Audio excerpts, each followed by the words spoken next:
বিসমিল্লাহির রহমানির রহিম। সুপ্রিয় বিনিয়োগকারী বন্ধু, আসসালামু আলাইকুম। ওয়ালাইকুম আসসালাম। শুভ সন্ধ্যা। স্কুল অফ ডিএসি মানিমেকার অনলাইন স্কুলের পক্ষ থেকে সবাইকে স্বাগতম জানিয়ে শুরু করছি আজকের 18তম ওয়েবিনার। সবার সুস্থতা, বিনিয়োগের সফলতা ও দীর্ঘজীবন কামনা করছি। আমি কে মিজানুর রহমান। তো সবাই তো মনে হয় কম বেশি চেনেন। আমি অ্যাডমিন ডিএসি মানিমেকার ফেসবুক গ্রুপ এবং মেন্টর স্কুল অফ ডিএসি মানিমেকার, একটা অনলাইন স্কুল আছে আর কি, তার মেন্টর। তো আমরা অনেক কষ্টে ছিলাম এতদিন, তো এখন একটু পুঁজি ফিরে পাওয়ার একটা সুযোগ পাওয়া যাচ্ছে দীর্ঘদিন অপেক্ষা করার পরে। তো আপনারা জানেন, এর আগে আমি বলেছিলাম যে আসলে এই 2024 সাল একটা টার্নিং পয়েন্ট হতে পারে। কারা কারা মনে রাখছেন জানি না। তো ভালো কিছু অপেক্ষা করতে পারে। সবচেয়ে বড় ব্যাপার হলো আমাদের পার্শ্ববর্তী দেশগুলোর সূচক কিন্তু অনেক বাড়ছে। বিশেষ করে আমাদের উপমহাদেশের যে অন্যান্য যে দুইটা দেশ আছে, ভারত, পাকিস্তান, আপনারা ভালো করে জানেন যে তাদের সূচক কিন্তু প্রচুর, অনেক। আমরা অত দূর যাইতে চাই না। ওদের যদি মানে 10 ভাগের 1 ভাগও যদি হয়, তাও কিন্তু আমরা অনেক আগায় যাব নাকি। তো আজকে আমরা আমাদের একটা আজকে ছিল যে কিভাবে লস কভার করা যায়। আমরা তো অনেক লুজার আছি, এবং লস কভার করে কিভাবে লাভ করা যায় এই বিষয়ে আমি একটা জিনিস আজকে শেয়ার বাজারে আসলে অনেকেই ভয় পায়, কিন্তু আসলে ভয় পাওয়া যায়। ভয় পেলেই আসলে বিপদ। ভয়কে জয় করতে হবে। আর দ্বিতীয়ত কথা হলো, হতাশ হওয়া যাবে না, নেগেটিভিটি থাকা যাবে না। যদি কারো মনের মধ্যে নেগেটিভিটি থাকে, ভয় থাকে, তাহলে সে কিন্তু জিততে তার কষ্ট হবে। তো আমাদেরকে নেগেটিভিটি দূর করতে হবে, হতাশা দূর করতে হবে, ভালো কিছুর অপেক্ষা করতে হবে। শেয়ার বাজারে আসলে লসের জায়গা না। অনেকেই আমি যদি আপনাদের দেখাইতে পারি যে আসলে শেয়ার বাজারে কোনো লস নাই, কিন্তু লস হয় কি, সময় লস হয়। কিন্তু আমরা আসলে কি করি, আমরা আসলে অধিক লাভ করতে চাই, মানে প্রতিদিন লাভ করতে চাই, বেশি বেশি লাভ করতে চাই। প্রতিদিন যদি 8-9% করে হয় তাহলে তো আরও ভালো। তো এই যে বেশি বেশি লাভ করতে যেয়ে কিন্তু আসলে আমরা লুজার হয়ে যাই। কিন্তু আমরা কিন্তু জানি যে এটা ঝুঁকির বাজার, যেখানে 90 থেকে 98 জন লোকই লস করে, তাই না? তো কেন লস করে? লসের পিছনে তো কিন্তু অবশ্যই কিছু কারণ আছে, তাই না? কারণের মধ্যে আসলে আমি তো বলি, সবসময় বলি যে এটা আসলে খেলার বাজার। শেয়ার বাজার কিন্তু আসলে খেলার বাজার। তো এখানে দুইটা পক্ষ যখনই থাকবে, তখনই সেটা যখন দুইটা দল থাকে তখন খেলা হয়ে যায়। তো এক দল তো জিতবেই, আর এক দল হারবে। এক দল জিতলে আর এক দল হারবে, তাই না? তাহলে জেতার জন্য আসলে কিছু কৌশল অবশ্যই আমাদেরকে জানতে হবে, শিখতে হবে। শেখার কোনো বিকল্প নাই। তো আজকে আমরা মেইন আমাদের যে ছিল সেটা বলছে যে আসলে লস কীভাবে কভার করা যায়। যে কেউ যদি 50% লস করে থাকে, তারপরে সে লস কভার করে লাভ হওয়ার অপার সম্ভাবনা কিন্তু এই বাজারেই আছে। তো সেটা দেখাবো আজকে। তারপরে আমাদের সবচেয়ে একটা মানে যারা রেগুলার বিজনেস করেন তারা খুব ভালো করে জানেন, বা যারা মোটামুটি বাজার সম্বন্ধে একটা অভিজ্ঞতা আছে বা বাজার সম্বন্ধে ভালো জানেন, তাদের যে 3% যে লোয়ার সার্কিট আছে, এই 3% লোয়ার সার্কিট মনে হয় আমাদের জন্য খুবই ক্ষতির কারণ হচ্ছে। কারণ দেখা যাচ্ছে আমরা ইচ্ছা থাকলে বিক্রি করতে পারি না অনেক সময় 3% লোয়ার সার্কিটের কারণে। কারণ বড় বড় বিনিয়োগকারী কী করে আগে এসে সেল প্রেশার দিয়ে আর অন্যান্যদেরকে বিক্রি করতে দেয় না। এটা কে ভুক্তভোগী জানি না, তবে আমাদের অনেকেই ভুক্তভোগী। আমাদের স্টুডেন্টরা যারা আছে তারা ভুক্তভোগী। তো আমার মনে হয় এই 3% নিয়ে আমরা একটা কথা বলবো। এই 3% লোয়ার সার্কিট আসলে থাকা উচিত কিনা। আর সবচেয়ে বড় ব্যাপার যে গত সপ্তাহে আমাদের যে 21টা খাত আছে শেয়ারের, তো 21টা খাতের প্রায় সবগুলো খাতই কিন্তু বাড়ছে, এবং মোটামুটি একটা ভালো প্রফিট চলে আসছে। তো আমাদের এখনই খুশি হওয়ার বেশি কারণ নাই, কারণ বেশি খুশি হওয়া যাবে না। কারণ শেয়ার বাজার এই ভালো তো এই মন্দ। তো ভালো বাজারে কিছু প্রফিট টেক করতে হয়, এবং আবার সুসময়ের জন্য অপেক্ষা করতে হয়। আমরা কখনো কখনো কী করি, শেয়ার কিনে আর অপেক্ষা করতে পারি না, টাকা নিয়ে বসে থাকতে পারি না, কী করি আবার অন্য একটা শেয়ারে বিনিয়োগ করি। এই বিনিয়োগটা কিন্তু আসলে আমাদের জন্য খুব ক্ষতিকর। এটা যারা ব্যবসা করেন অবশ্যই বুঝবেন যে আমরা কিনে টাকা নিয়ে বসে থাকতে পারি না, এই টাকা নিয়ে বসে থাকার অভ্যাসটা করতে হবে। তো আমি আজকে প্রথমেই ফ্লোর দিচ্ছি আমাদের আনিসুর রহমান ভাই। আমাদের তখন দাদা যখন বললেন আনিসুর রহমান ভাই আছেন, আনিসুর রহমান পারভেজ ভাই। আসসালাম। আনিস ভাই মনে কিছু বলবেন? জি আনিস ভাই, জি আমরা সবার কথাই শুনবো আজকে, সবার কথাই শুনবো, সবার প্রশ্নোত্তর শুনবো, কারো সমস্যা থাকলে সে সমাধান নিয়ে আলোচনা করব, তারপরে বাজার কেমন হবে, বাজারের আপডেট কেমন হবে সবই জানবো। সে পর্যন্ত আপনারা অপেক্ষা করবেন ইনশাল্লাহ। ওকে, থ্যাংক ইউ আনিস ভাই। জি ধন্যবাদ। আসলে আমি ব্যক্তিগতভাবে বলি যে অ্যাকচুয়ালি আমি এই মার্কেটে আছি 2008 থেকে।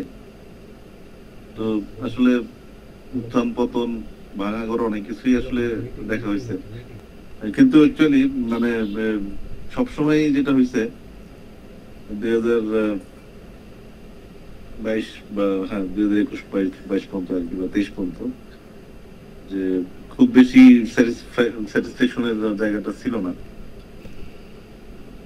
তো আমি যখন স্কুল অফ ডিএসসি মানে এইটা অনেকটা মানে স্ব-উৎসাহ দিই। এমন না যে কেউ মানে ইনফ্লুয়েন্স করছে বা মানে কারোর মাধ্যমে আসছে, এমন না। ফেসবুকে গ্রুপে ছিলাম, পরে অ্যাড দেখে বা ইন্টারেস্ট হলাম, দেখি একটু কি হয়। এখানে যে বিষয়গুলো ছিল যে মানে অনেক বেসিক অনেক কিছুই হয়তো আগে থেকেই জানতাম, কিন্তু ইমপ্লিমেন্ট করতে একটা অনীহা ছিল, বা যেটা বলছে স্যার বলছিলেন যে নেগেটিভিটির বিষয়টা থাকে অনেকের মধ্যেই। আর অ্যাকচুয়ালি আমরা যারা এখানে আছি সবাই আসলে ক্ষুদ্র বিনিয়োগকারী পর্যায়ে তো পড়ি, তাই না? তো আমাদের নিয়েই কিন্তু মার্কেট, এবং আমাদের লসের যে বিষয়টা আমাদেরই, কিন্তু সিংহভাগ লস কিন্তু আমাদেরই। এখানে বড় বড় বিনিয়োগকারী আছে বা প্রাতিষ্ঠানিক বিনিয়োগকারী যারা আছেন, তারা কিন্তু এটা কখনোই করে না, কারণ তারা লস দিবে না কখনোই। লস কিন্তু আমাদেরই হয়। ওই যে 98% যেটা বললেন যে লস করি, আমরাই কিন্তু লস করি। তো আমার অভিজ্ঞতা কিছুটা বলি যে অ্যাকচুয়ালি যে এই মার্কেটে, আমাদের ডিএসসি বা বাংলাদেশের শেয়ার মার্কেটে যদি প্রফিট করতে চাই আমরা, প্রথমে ধৈর্য থাকতে হবে অবশ্যই। আর একটা হলো যে রসদ থাকতে হবে। রসদ বলতে এটা আসলে যে ব্যাটেল ফিল্ড আর কি, খেলার মাঠ বলেন, আমি বলি ব্যাটেল ফিল্ড। স্যার যেটা বলছেন যে আসলে মানে খেলার মাঠ, আমার কাছে মনে হচ্ছে যুদ্ধক্ষেত্র আর কি। তো যুদ্ধক্ষেত্রে যেহেতু রসদ থাকতে হবে, সমরাস্ত্র থাকতে হবে। তো তো অস্ত্র আমাদের এখানে আমাদের একমাত্র অস্ত্র হলো আমাদের ক্যাশ ফ্রি থাকতে হবে। মানে ক্যাশ ছাড়া তো এখানে আসলে অন্য কোনো অস্ত্র নাই। ক্যাশ ফ্রি থাকলে যখন সুবিধা, এটার কিন্তু সুবিধা অনেক বেশি। আমাদের রিসেন্টলি গত কয়েকটা যারা আসলে এখানে রেগুলার যারা থাকেন মিটিং এ, সাপ্তাহিক মিটিং এ, অনেকেই দেখছেন যে আমাদের তপন দাদা একটা ক্লাস নিয়েছিলেন, সেখানে কিন্তু অনেক বা এখানে কি হয় স্টপ লসের বিষয়টা উনি বলছেন।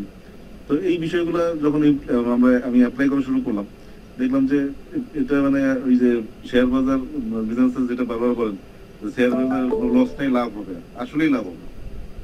কনফিডেন্স থাকতে হবে নিজের প্রতি, মানে নিজের টেকনিক্যাল অ্যানালিসিস গুলোর প্রতি বিশ্বাস রাখতে হবে। মানে বিশ্বাসটাই এখানে অনেক বড় একটা ফ্যাক্টর। এই মার্কেটে কিন্তু সকাল 10টা থেকে 2টা বা 2:30 পর্যন্ত বসে থাকার কিছু নেই। আপনাকে এখান থেকে এখানে পিক করতে হবে খুব অল্প সময়। স্টার্টিং হাফ অ্যান আওয়ার আপনি দেখতে হবে, তারপরে এন্ডিংটাও দেখতে পারেন। এখানে সারাদিন বসে থাকার কিছু নেই। আমরা যারা ফুল টাইম এই মার্কেটে ইফোর্ট দিতে পারি না, ম্যাক্সিমামই কিন্তু ফুল টাইম দেওয়ার মতো না, কারণ সবাই চাকরি বাকরি করে, অনেক স্টুডেন্টরাও আছে, ব্যবসায়ী আছে, আবার অনেক গৃহিণীরাও আছেন। তো ফুল টাইম দেওয়ার মতো কোনো জায়গা কিন্তু এটা না। আপনাকে পিক টাইমটা ধরতে হবে এবং সেই অনুযায়ী এখানে মানে খেলতে হবে। তো এই মার্কেট থেকে আমার একটা এক্সপিরিয়েন্স হলো যে মানে পার্সোনালি টেকনিক্যাল অ্যানালিসিসের উপর ভরসা রাখতে হবে এবং সেটা খুব ভালোভাবে ফলো করতে হবে।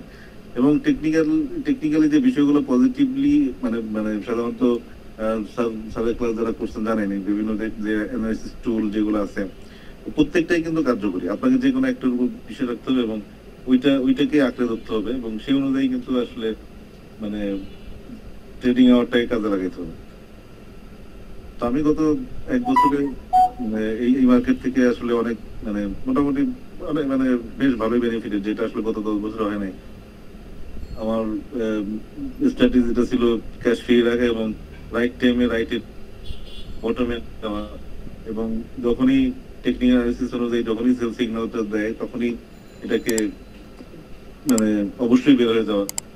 পুনরায় আবার যদি সুযোগ আসে তখন আবার আমরা এখানে ঢুকি। এখানে আসলে অনেক হিউজ যে মানে এত পরিমাণ কোম্পানি আছে, 400-র মতো কোম্পানি, সবগুলো নিয়ে কিন্তু আপনি পারবেন না বুক করতে। আবার অনেকের পোর্টফোলিওতে আমি দেখছি মানে অনেকে আমার কাছে শেয়ার করছেন যে 15টা 20টা 30টা আইটেম থাকে। এই এতগুলো আইটেম নিয়ে আসলে এখানে কোনোভাবেই খেলা সম্ভব না। তো আমাদের এই পোর্টফোলিওটা ম্যানেজ করতে হবে সেইভাবে, মানে রাইট ওয়েতে এবং কার্যকর ভাবে। ভয় পাওয়ার কিছু নাই। তো নিজের প্রতি যদি বিশ্বাস থাকে এবং কনফিডেন্স থাকে এবং ডিএসসি মানি মেকার এই আপনারা থাকেন, তাহলে ইনশাল্লাহ এই মার্কেট থেকে আসলে অবশ্যই লাভ হবে, লস আর কিছু নেই। ধন্যবাদ স্যার। অনেক অনেক ধন্যবাদ আনিসুর রহমান ভাই। আনিস ভাই কত নম্বর ব্যাচের ছাত্র ছিলেন, স্টুডেন্ট ছিলেন? 11তম ব্যাচ। 11। তো আমি আবারও বলছি, আজকে কিন্তু খুব ভালো কিছু একটা দেখাবো আপনাদেরকে, দেখবেন যে আসলে লস কীভাবে কভার করতে হবে বা কভার করা যায় এই খারাপ বাজারেও। আমরা কিন্তু খারাপ বাজারে কিন্তু অনেক আমাদের স্টুডেন্টগুলো অনেক ভালো করছে, তো তারই কিছু একটা অংশ দেখাবো আপনাদেরকে আজকে। তো শেয়ার ব্যবসা আমরা কেন করি? সবাই তো আমরা একটু চাই যে বাড়তি, অনেক তো ম্যাক্সিমামই আমি দেখি সবাই কেউ বিজনেস করেন বা চাকরি বাকরি করেন, তো তারপরেও ফাঁকে ফাঁকে বিজনেস করেন। তো এটা আসলে খুবই মজার ব্যবসা। একবারেই মজা পাইলে পরে এই মজা কেউ ছাড়তে চায় না, পারবে না, মনে হয় না, যদি কেউ একবার মজা পেয়ে যায়। আর সবচেয়ে বড় সুবিধা তো আমি বলি আপনাদেরকে বারবার যে এই দেখেন কত সুবিধা। ঘর ভাড়া নিতে হয় না, ঘর ভাড়ার অ্যাডভান্স দিতে হয় না, এই যে তারপরে মাসে মাসে ভাড়া দেওয়া লাগে না, কর্মচারী পোষা লাগে না, বিদ্যুৎ বিল দিতে হয় না, তাই না? কত সুবিধা। আপনি ইচ্ছা মতো টাকা এখানে খাড়াইতে পারেন। 20,000 থেকে শুরু করে মানে $20 মিলিয়ন খাড়াইতে পারেন, মানে আরও অধিক খাড়াইতে পারেন। তো এই সুযোগ, আর তাছাড়া যে কোনো জায়গা থেকে, দেশে বিদেশে সব জায়গা থেকে কিন্তু এই বিজনেসটা করা যায়। তো আসলে টাকা কি সহজে ধরা দেয়? টাকা কিন্তু সহজে ধরা দেয় না। টাকা ইনকাম করা আসলে কি সহজ? এত সহজ না আসলে। তবে যদি একবার বুঝতে পারেন তখন কিন্তু খুবই সহজ হয়ে যাবে। তা আমি এই যে আবারও বলি মাঝে মাঝে যে আমরা যদি একটা কেরানির যোগ্যতা অর্জন করতে, মানে অর্থাৎ কেরানির একটা ক্লার্ক যে টাকা ইনকাম করে, যে বেতন পায়, সেই বেতনের জন্য কিন্তু পুরো 12 বছর আমাদেরকে কষ্ট করতে হয়, লেখাপড়া করতে হয়, হয় না? হ্যাঁ অনিন্দ দাদা, 12 বছর শুধু লেখাপড়াই করতে হয়। কিন্তু আবার যারা ডাক্তার, হ্যাঁ 16 বছর তো ভাই, 12 ক্লাস প্লাস অনার্স 4 বছর। না, আমি ক্লার্কের উদাহরণ দিয়েছি, ইন্টারমিডিয়েট পাস করে। আমি ওই যে একজন ক্লার্কের উদাহরণ দিয়েছি। যে যা হোক, সেই যোগ্যতা অর্জন করতে আমাদের 12 বছর শুধু লেখাপড়াই করতে হয়। কিন্তু আমরা এখানে কিন্তু অ্যাকচুয়ালি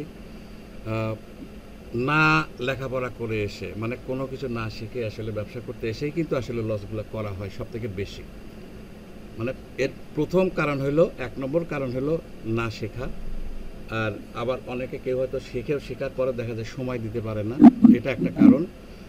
আবার কেউ আছে মানে একটু বেশি লোভ করতে যে লস করে ফেলে, এটাও একটা কারণ।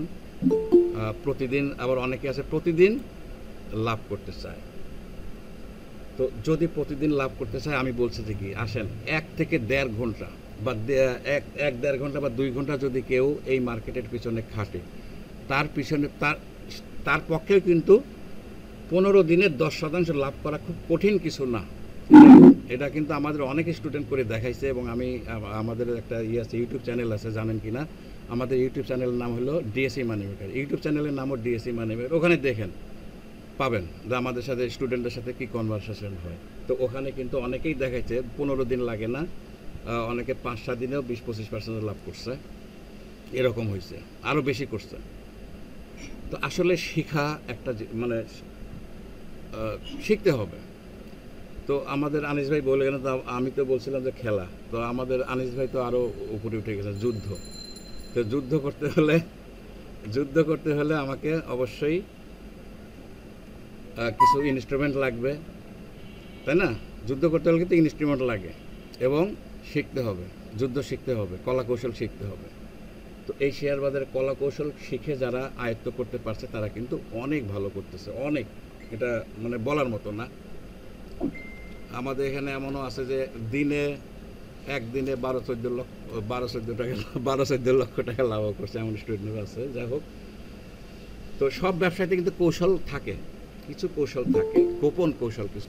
তো এই গোপন কৌশল জানার কারণে কেউ কেউ বড় ব্যবসায়ীতে পরিণত হয়, অর্থাৎ টাইকুন ব্যবসায়ীতে পরিণত হয়। আর যারা এই কৌশলগুলো জানে না তাদেরই ব্যবসা গুটাই ফেলতে হয়। কোথা থেকে শব্দ আসতেছে? সরি ভাই, কোনটা থেকে শব্দ আসছে? প্লিজ মাইক্রোফোনটা একটু অন করে রাখেন, বন্ধ করে রাখেন, আমি যখন বলবো তখন অন করেন। আমি আপনাদের সবার কথা শুনবো আজকে। তো যাই হোক, তো যদি যদি কৌশলগুলো জানা না থাকে তাহলে কিন্তু আসলে ব্যবসা গোটায় না। তো আমি ছোট একটা কৌশল দেখাবো, এটা কি এখনই দেখাবো নাকি পরে দেখাবো? পরে দেখালেই ভালো হয় নাকি? আমি ছোট একটা কৌশল দেখাবো, যে এই ছোট্ট একটা কৌশলও কিন্তু আপনাদেরকে অনেক বেশি প্রফিট দিতে পারে। তো যাক, সে প্রসঙ্গে পরে আসতেছি। তো আমরা আসলে একটু আগে শুনি, মনে হয় একটু সবার একটু কি অবস্থা একটু শুনলে ভালো হয়, কি বলেন? তো আমাদের এই শেয়ার বাজার, এই শেয়ার বাজারে বেশ কয়েক ধরনের বিনিয়োগকারী আছে, বড় বড় বিনিয়োগকারী আছে, আবার মাঝারি বিনিয়োগকারী আছে, ক্ষুদ্র বিনিয়োগকারী আছে। তো আপনারা জানেন যে প্রায় 1225 জন বিনিয়োগকারী আছে বা প্রতিষ্ঠান আছে যাদের বিনিয়োগের পরিমাণ 10 কোটি টাকা থেকে হাজার হাজার কোটি টাকা। আর 22,000 বিনিয়োগকারী আছে যাদের পোর্টফোলিওতে বিনিয়োগ আছে 1 কোটি টাকা থেকে 10 কোটি টাকা পর্যন্ত। আর ক্ষুদ্র বিনিয়োগকারী আছে প্রায় 14-15 লাখ। তো এই সবার মিলিত প্রচেষ্টায় কিন্তু মিলিত প্রচেষ্টা বলতে কি, কেনা বেচার কারণে বাজার ওঠানামা করে। তো যখন বড় বড় বিনিয়োগকারী আসে তখন সাধারণত মার্কেট বাড়ে। তো এখন আমরা একটু লক্ষণ বোঝা যাচ্ছে যে কিছু বড় বিনিয়োগকারী বা প্রতিষ্ঠান আসছে, যে কারণে মার্কেট একটু বাড়ছে। তো আশা করি এটা বাড়বে, তবে এই যে বাড়ার পরে কিন্তু আবার কমেও, তাই না? শেয়ার বাজারে একটা ধর্ম আছে, সেই ধর্মটা হলো কি, বাড়ার পরে কমবে। তো আমরা অনেক সময় কি হয়, আমাদের ভুলগুলো দেখেন, এখানে একটা ভুল হয় কি, যে আমরা যখন বেড়ে যায়, দেখা যাচ্ছে 20-25% বেড়ে গেছে, 30% বেড়ে গেছে বা 50% বেড়ে গেছে, কিন্তু আমরা বিক্রি করি না। অনেকেই আছে এরকম, বিক্রি করার না করার ফলে কি হয়, ওইটা আবার যখন কমা শুরু করে তখন মনে হয় কি, আরে কালকে তো এত টাকা ছিল, বা কালকে 60 টাকা ছিল, আজকে তো 50 টাকায় নেমে গেছে, আচ্ছা আরেকদিন দেখি, আরেকদিন দেখতে যায়, দেখা যায় পরের দিন আরও কমে গেছে। তো এই যে এইভাবে দেখা যায় যে তারা আবার পুঁজি হারায়। তো এই জন্যই আমি আপনাদেরকে একটা সূত্র দিছিলাম, এটা অনেকেই ফলো করিয়া কিন্তু ভালো কিছু করছে, যে বেশ কিছু লাভ হইলে যেদিন মনে ফুর্তি আসবে সেদিন আপনাকে বিক্রি করতে হবে, আর বিক্রি করে বলতে হবে কীভাবে মনে সান্ত্বনা দেবেন, বাকি লাভ অন্যজনে করুক। তো আমরা এই যে এখন বাড়ছে আমাদের মার্কেটে, কিন্তু মোটামুটি ভালোই বাড়ছে। তো যে কোনো দিন আবার ব্যাক করতে পারে, কারণ একটানা কখনোই মার্কেট বাড়বে না, ধর্ম অনুযায়ী আবার কমবে। এটা হইতে পারে রোববারে, হইতে পারে সোমবারে, হইতে পারে মঙ্গলবারে, যে কোনো দিনই হোক কমবেই, আবার কমবে, কমার পরে আবার বাড়বে। তবে কমলেও একটা লক্ষণ আমরা দেখতে পাচ্ছি যে এই বাজারে এখন প্রায় বড় ধরনের বাড়ার একটা ইঙ্গিত দিচ্ছে, যারা স্যার আমি গত মিটিংয়ে বলেছিলাম স্যার, জি যে মার্কেট ভালো হবে। আচ্ছা, ভেরি গুড। স্যার আমি তো এই যে অনেক সময় ঢুকার চেষ্টা করতেছি, এইমাত্র জয়েন হইতে পারছি, এর আগে হইতে পারছি, কারণ কি বলতে পারলাম। অনেক চেষ্টা করছি 9:30 থেকে ঢোকার জন্য। মানে গাড়িতে আছি, তারপরে ঢোকার চেষ্টা করছিলাম, কিন্তু এখন ঢুকলো আর কি। আপনার ডিভাইস থেকে একটু শব্দ আসছে বেশি, কিসের জন্য শব্দ আসছে? স্যার আমি গাড়িতে তো, তাই মিউট করে দিচ্ছি। আচ্ছা আচ্ছা, আচ্ছা ঠিক আছে। তো ওই যে আমাদের দাদা বললেন যে আপনারাও বুঝতে পারেন যখন মার্কেট কিন্তু বাড়ে তখন সবাই কম বেশি কিন্তু একটু বুঝতে পারে, তাই না? মার্কেট যখন বাড়ে কম বেশি কিন্তু বোঝা যায় যে মার্কেট এখন বাড়বে বা কমবে। তো এই যে বোঝা যায় যখন, যদি বুঝতে পারা যায় আসলে তখনই বিনিয়োগ করা উচিত। আর যদি বোঝা না যায় তখন বিনিয়োগ না করে টাকা নিয়ে বসে থাকা সব থেকে ভালো। যে আমাদের আনিস ভাই বলে গেলেন যে আসলে টাকা কখনো আটকায় রাখা যাবে না বাজারে, মার্কেটে টাকা সবসময় ফ্রি রাখতে হবে। আপনার লাভ হলেই টাকা ফ্রি করবেন, ফ্রি করে কিছুদিন বসে থাকবেন, বসে থাকার পরে আবার যখন দেখবেন যে হ্যাঁ আবার মার্কেট মোটামুটি একটা বাড়ার একটা সুযোগ দিচ্ছে, তখন আবার কিনবেন। আমরা দেখেন এখন যদি আবার কমা শুরু করে, যখন কমতে কমতে যখন 30% কমে যাবে তখন বিক্রির জন্য সবাই মরিয়া হয়ে উঠবে। এরকম হয়েছে নাকি আপনাদের? বলেন শওকত আলী ভাই, যে যখন বাজার কমে যাচ্ছিল কি মনে হয়েছিল? শওকত আলী ভাই। জি আসসালামু আলাইকুম। ও আর শওকত ভাই দুইজন আছে। আচ্ছা আপনি বলেন। ঠিক আছে শওকত, আপনি কতদিন হলো আছেন এই বাজারে? জি আপনি কতদিন হলো আছেন এই বাজারে? আছি তো 4-5 বছর ধরে। 4-5 বছর। যখন মার্কেট কমে যাচ্ছিল তখন কি মনে হয়েছিল? তখন তো হতাশ হ্যাঁ মনে হচ্ছিল যে সব কমে যাচ্ছে, সব কি হাতে দেবে। তখন কি মনে হয় না যে এখন বিক্রি করে বাড়ায় যায়? জি জি, হ্যাঁ এরা মনে হয়েছিল কি? এইরকম মনে হয়েছিল। আচ্ছা, তো এরকম কিন্তু হয় যখন মার্কেট কমতে থাকে মনে হয় যে হায় এই মার্কেট আর জীবনে কোনদিন বাড়বে না। যদি বিক্রি করতাম আগে, যদি বিক্রি করতে পারতাম তো তাহলে মনে হয় এই লস থেকে মুক্তি পেতাম। তো এই কারণেই আসলে টাকা আটকায় রাখা যাবে না যারা রেগুলার বিজনেস করেন। আর যারা লং টার্ম মানে ইনভেস্ট যারা করেন তাদের জন্য কিছু ভালো ভালো শেয়ার আছে যেগুলো কিনে যদি ফালায় রাখা যায় তাহলে কিন্তু অনেক বেনিফিটেড হওয়া যায়, অনেক বেনিফিটেড হওয়া যায় যদি টাকা ফেলে রাখা যায়। তাহলে আমরা কোন শেয়ারগুলো কিনে ফেলে রাখবো? কিছু কিছু শেয়ার আছে যেগুলা আমি বলি যেগুলো যে ঐতিহাসিক কম দরে আছে কিন্তু ভালো শেয়ার, ঐতিহাসিক কম দামে অনেক শেয়ার পাওয়া যায়। তো সেই সব শেয়ার কিনে যদি ফেলায় রাখা যায়, মানে যে জায়গা থেকে আর কমবে না, তো এইসব শেয়ার কিনে যদি ফেলে রাখা যায় সেই সব করে কিন্তু ভালো একটা বেনিফিট পাওয়া যায়। আমি এখন দেখাবো আজকে যে অনেক প্রফিট পাওয়া যায় যেটা কল্পনা করা যাবে না। আবার আরও কিছু কিছু জিনিস আছে যেগুলো আমাদের স্টুডেন্ট যারা আছে তারা জানেন যে আসলে কিনে ফেলায় রাখলে পরে এক সময় মানে কল্পনাতীত পয়সা পাওয়া যায়, কল্পনারও অতীত। নাকি দেবাশিস দাদা? হ্যাঁ আসসালামু আলাইকুম স্যার। বলছিলাম কি মনে হয়, তাই না? এরকম মনে হয় না? হ্যাঁ হ্যাঁ অবশ্যই। তো কিছু কিছু নিয়ম আছে যেসব নিয়মগুলো পালন করে রাখলে পরে যে কিছু মানে মোটামুটি যারা বেশি দিনের জন্য ইনভেস্ট করে রাখেন তারা একটা বড় বেনিফিট। তো আমরা আসলে সবসময় চেষ্টা মানে আমাদের থাকে হলো কি যে আমরা দ্রুত লাভবান হতে চাই, কিন্তু দ্রুত লাভবান হইতে হলে যে আমাকে এক্সপার্ট হইতে হবে এই জিনিসটা আমাদের। তো তাহলে কি আমাদের এক্সপার্ট হওয়ার অবশ্যই দরকার আছে নাকি বলেন?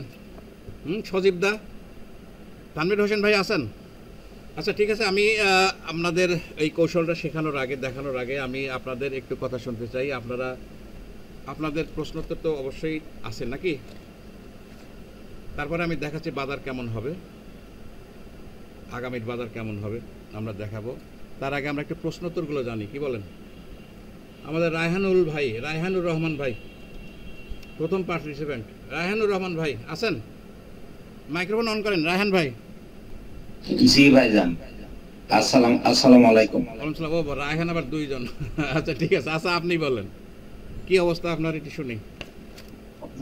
আমি বেসিক্যালি হলো 2021 সালে হলো বাজারে ঢুকি।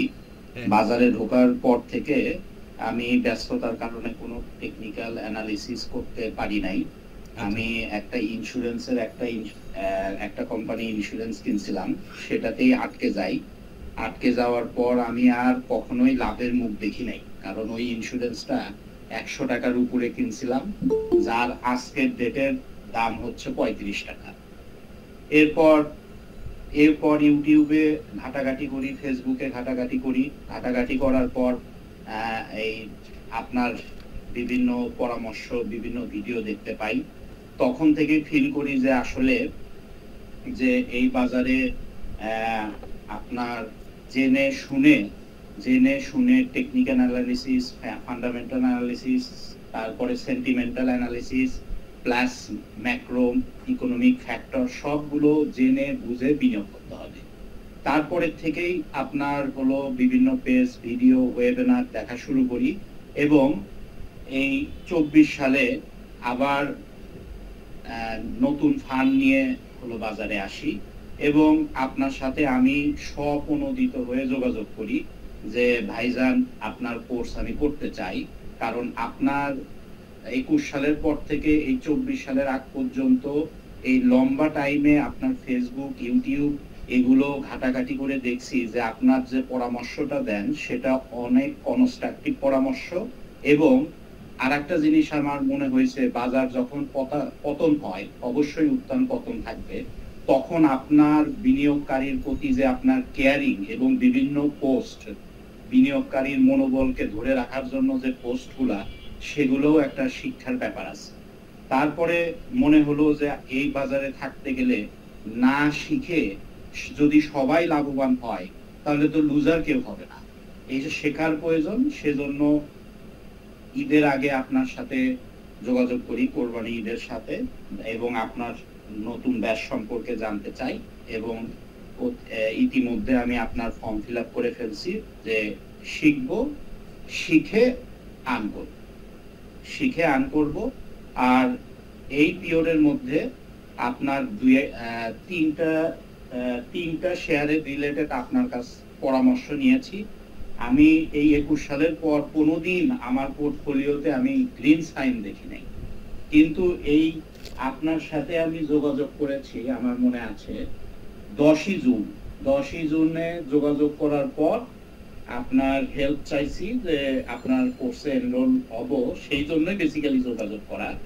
তারপরে এমনি আপনার আন্তরিকতার খাতিরে আপনি আমাকে 2-1টা শেয়ারের পরামর্শ দিয়েছিলেন।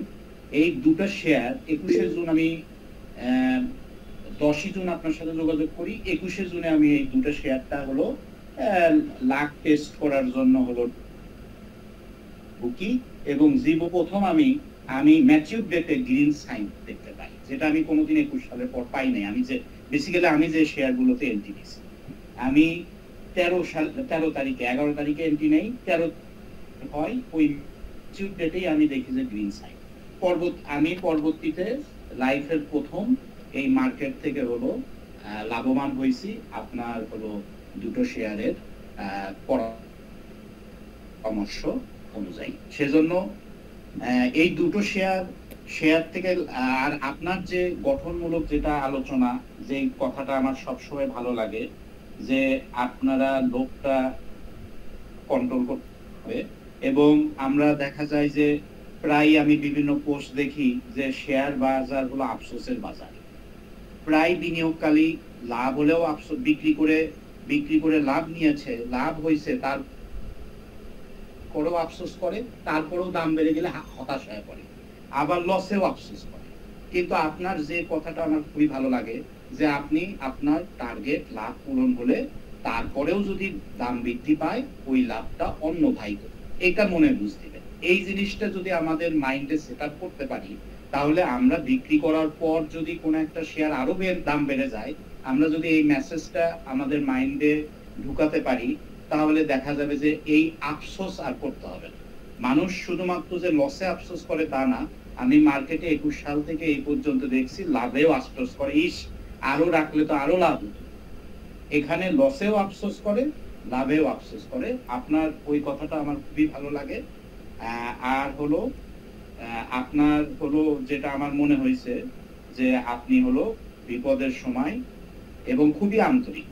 আমার আর একটা জিনিস ভালো লাগছে, উনি খুবই আন্তরিকতার কারণে ওনার কাছ থেকে বিভিন্ন ভালো technical, fundamental, sentimental micro economic সব ফ্যাক্টরকে একত্রিত করলে যে সাজেশনটা হয় ওনার কাছ থেকে পাওয়া যায়। এই জন্য আমি তার কোর্সে হলো অলরেডি ফর্ম ফিল আপ করছি।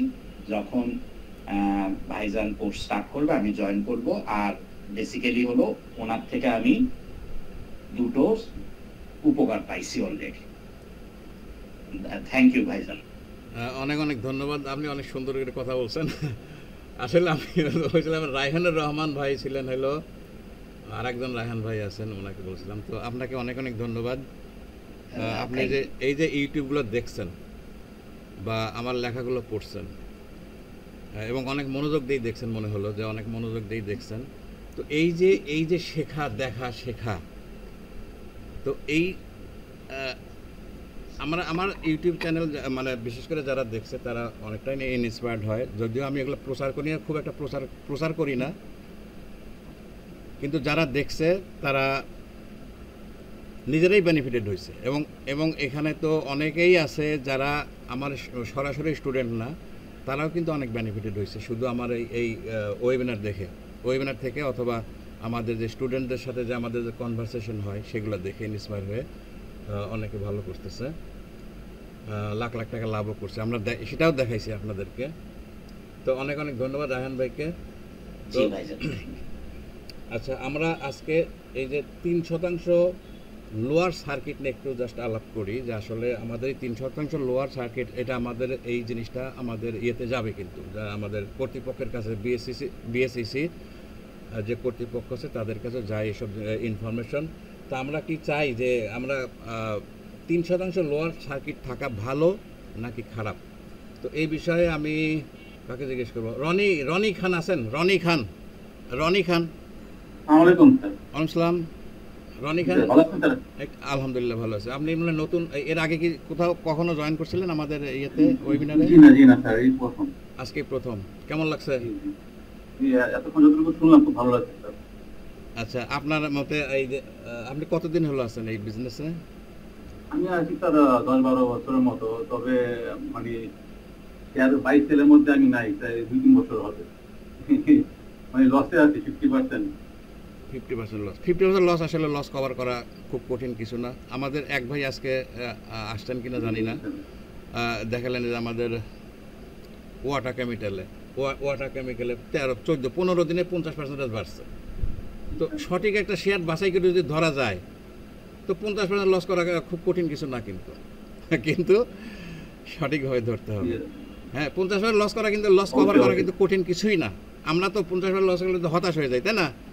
এই মার্কেট যদি দেখেন বেশি না, যদি একটা মাস বাড়াই দেখবেন যে 50% লস কভার হয়ে গেছে, এক মাস খালি বাড়লেই হলো। তা আমরা তাহলে ভয় পাই কেন বলেন তো দেখি? আসলে তারা লস করার আসলে কারণটা ছিল যে ওই যে মনস্তাত্ত্বিক, হ্যাঁ, যে টেকনিক্যাল অ্যানালিসিস চিন্তা করে শেয়ারটা কেনা হয়েছে, কিন্তু স্টপ লসটা দেওয়া হয়নি। মনে হচ্ছে কি যে আর পরে এই বুঝি ঘুরে দাঁড়াবে, আর ঘুরে দাঁড়ায় না, পড়তে লস মানে সেটা ইয়ে করা হয়নি। তারপরে কি বিক্রি করে দিয়েছিলেন? বিক্রি করিনি, এখন হোল্ডই আছে। তাইলে তো লস হবে না। তাই আমি বিক্রি না করলে তো আনরিয়ালাইজড লস, কোনো লস না। লস ওইসব লস লস লস। তো যাই হোক, আমাদের ইনশাআল্লাহ স্যার আপনার কোর্সে ইনশাআল্লাহ আমি জয়েন হবো আর কি। ওই 13 তারিখে যেটা চালু হবে ইনশাআল্লাহ। আচ্ছা আশা করি ভালো কিছু হবে। আচ্ছা, আমাদের আমি যেটা প্রশ্ন করতেছিলাম যে আমাদের আপনি তো তাহলে মনে হয় যেহেতু রেগুলার না, ইরেগুলার, তাহলে আপনি মনে হয় এটার উত্তর দেওয়া মানে কঠিন হয়ে যাবে। 3% স্যার লোয়ারটা, 3% লোয়ার সার্কিট, এটা আমাদের জন্য ভালো না খারাপ? এটা কি উঠায় দেওয়া আমাদের জন্য স্যার খারাপ বোধ হয় মনে করে। 3% স্যার লোয়ার সার্কিট এটা। জনি ভাই আছেন? আব্দুল করিম জনি। স্যার আসসালামু আলাইকুম স্যার। ওয়ালাইকুম সালাম। কি 3% লোয়ার সার্কিট আপনার কাছে থাকা উচিত না উঠায় দেওয়া উচিত? না স্যার, এটা উদ্যোগ করা উচিত। হ্যাঁ, উঠায় দেওয়া উচিত। আচ্ছা, তাজুল ইসলাম ভাই, এটা কি লোয়ার সার্কিট? এই যে 3% লোয়ার সার্কিট। জি অবশ্যই এটা খারাপ। আমার মানে এটা খুব বাধাগ্রস্ত করতেছে, বিভিন্ন ইস্যু বাধাগ্রস্ত করতেছে। আচ্ছা, আচ্ছা, আবুল কালাম আজাদ ভাই, আমাদের আবুল কালাম আজাদ ভাই, আপনি কতদিন হলো মাইক্রোফোনটা অন করেন? একটু মাইক্রোফোন। জি ভাই, আসসালামু আলাইকুম। ওয়ালাইকুম আসসালাম। হ্যাঁ, এই যে আমাদের ভাই আমি তো এই মার্কেটে 10 সাল থেকে আছি এবং হিউজ লসে আছি। এই যে এখন 3% নিয়ে যে কথাটা বলছেন, তা আমার মতে মনে হয় যে মার্কেট আরো কিছুদিন আপ হলে এবং ট্রেড ভলিউমটা বাড়লে এটা উঠে দেওয়াটা ভালো। এই মুহূর্তে একটা প্রোটেকশন হিসেবে আছে আমি মনে করি আর কি। আচ্ছা আচ্ছা। তারপরে আতাউর রহমান ভাই, আতাউর রহমান ভাই, ওকে, থ্যাংক ইউ আজাদ ভাই। আতাউর রহমান নাই, মামুন ভুইয়া। আলহামদুলিল্লাহ, আপনি কেমন আছেন? আমাদের সময় কম, তো দ্রুত বলবেন খালি, যে আমাদের আসলে লোয়ার সার্কিট কি ভালো না খারাপ? আপনার জন্য কি মনে হচ্ছে যে লোয়ার সার্কিট থাকা ভালো না উঠাই দেওয়া? এটা আমার মনে হয় উঠাই দেওয়া ভালো, কারণ এটার কারণে তো বাজারের কোনো উন্নতি দেখতেছি না। এটা দেওয়ার পর থেকে তো বাজারটা আবার ফাঁস করে পড়ে গেল। এখন আর কি উঠাই দেওয়াই ভালো। উঠাই দেওয়া ভালো। জি স্যার। আচ্ছা, এম এ সজীব আছেন? এম এ সজীব, যারা রেগুলার বিজনেস করেন, এই কেউ কে আছেন রেগুলার বিজনেস করেন প্রতিদিন? স্যার আমি আছি স্যার। আপনার কাছে কি মনে হয় যে আসলে লোয়ার সার্কিট থাকা উচিত না উঠাই দেওয়া উচিত? সবচেয়ে ভালো। হ্যাঁ, না উঠাই দেওয়া উচিত স্যার। কেন? 3% লোয়ার সার্কিট তুলে দেওয়া উচিত, কারণ 3% লোয়ার সার্কিট দেওয়ার পরে আমরা যে টার্গেট নেই স্টপ লস দেওয়ার, সেটা দেওয়ার সুযোগ পাই না, কারণ সেলটাই করতে পারি না, কারণ তখন থাকে। এই কারণে 3% লোয়ার সার্কিট তুলে দিলে আমরা ওই স্টপ লসটাও সঠিকভাবে দিতে পারবো এবং আমাদের যে অ্যানালাইসিস গুলো সেটাও সঠিকভাবে কাজ করবে। 3% লোয়ার সার্কিটের কারণে সেটা সঠিকভাবে কাজ করে না। আচ্ছা আচ্ছা, ভেরি গুড, থ্যাংক ইউ। আর একটা বিষয় স্যার, আমি আগামী সপ্তাহে রোববার দিন ব্যাংকে ঢুকতে চাই, আপনি কি পরামর্শ দেন? ব্যাংক আসলে পি রেশিও হিসাবে ব্যাংকে ঢোকা যায়, তবে ব্যাংকের শেয়ার সংখ্যা অনেক বেশি, তো ব্যাংকটা হলো আপনার লং টার্ম বিজনেসের জন্য ব্যাংক অনেক ভালো, বুঝতে পারছেন? আপনি যদি বিনিয়োগের জন্য, হ্যাঁ হ্যাঁ, বিনিয়োগের জন্য ব্যাংক অনেক ভালো। এই যে এখন বেশ কিছু ব্যাংক আছে একদম কম দামে পাওয়া যাচ্ছে, তো এইগুলো যদি বিনিয়োগ করে রাখা যায়, হ্যাঁ অনেক বেটার হবে, অনেক বেটার হবে। তো স্যার আমি গতদিন স্যার জিআইবি নিছি, আর আগামী দিন স্যার এবি ব্যাংক নিতে চাচ্ছি। আচ্ছা আচ্ছা, কি ব্যাংক? আর একটা স্যার এবি ব্যাংক। এবি ব্যাংকের ও অনেক বেশি শেয়ার, ওটা থেকে আপনি অনেক বেশি শেয়ার, কিন্তু দাম অনেক পড়ে গেছে। দাম পড়ুক, কিন্তু দাম পড়লেও সমস্যা আছে। আপনি দেখবেন যে গ্রিন জোনে আছে, যে ব্যাংকগুলো গ্রিন জোনে আছে। এটা কি আমজাদ হোসেন ভাই বলছিলেন না? শেখ আমজাদ? না, আমি বলিনি এখনো। আপনি যদি চান আমি অপিনিয়ন দিই। জি জি, আমি ব্যক্তিগতভাবে আমার অপিনিয়ন চাচ্ছেন? হ্যাঁ বলেন বলেন। হ্যাঁ হ্যালো, জি জি বলেন। হ্যাঁ আপনি। আমি ব্যক্তিগতভাবে এই মার্কেট যেভাবে চলতেছে অ্যাজ ইউজুয়াল ওভাবেই চলুক, এখানে কোন রকম হস্তক্ষেপ আমার মানে এটা আমার মতো ঠিক না, ঠিক আছে? আমার আরেকটা অপিনিয়ন, এইগুলো হস্তক্ষেপ না করে আমাদের যে ইপিএস ঘোষণা করে ইয়ারলি, হ্যাঁ হ্যাঁ হ্যাঁ, এটা আমার একটা অপিনিয়ন যে এর 70% অথবা 60% 70% একটা রুল করা উচিত। এই টাকাটা ক্যাশ আকারে এই শেয়ার হোল্ডার দিবে, তাহলে হয়তোবা মার্কেট আরো ভালো হবে এবং ভালো ভালো কোম্পানিগুলোই বেশি রান করবে। এটা আমার পার্সোনাল অপিনিয়ন। আমি 3%-এর বিপক্ষে, 3% না, যে হস্তক্ষেপ পক্ষে আমি। বাজার হলো সাধারণত হলো যে বাজার আসলে নরমাল বাজার হলো যে 10% যেহেতু বাড়ে অতএব 10% কমবে, এটা হলো হ্যাঁ এটাই হওয়া উচিত। এর কারণে এটা হলো স্বাভাবিক বাজার। হ্যাঁ, কারণ হলো এটা হওয়া উচিত যে কোনো হস্তক্ষেপ। হ্যাঁ, ওই যে কোয়ারি দেয় মাঝে মাঝে, এইগুলোর বিপক্ষে আমি। হ্যাঁ হ্যাঁ, ঠিক আছে, কোয়েরি দেন, বাড়ে যখন বাড়ে তখন কোয়েরি দেয়, অথচ যখন বাড়ি কোয়ারিতে তোমার সাথে কোনো কোয়ারি নেই। আর ইপিএস এর 80% অথবা 70% ক্যাশ ডিভিডেন্ড শেয়ার হোল্ডারে দেওয়ার পক্ষে আমি। তাহলে ভালো কোম্পানিগুলোই মানুষ চিনতে পারবে এবং ফেক ইপিএস ঘোষণা করবে না, গেম অনেক কমে যাবে। এটা আমার পার্সোনাল অপিনিয়ন।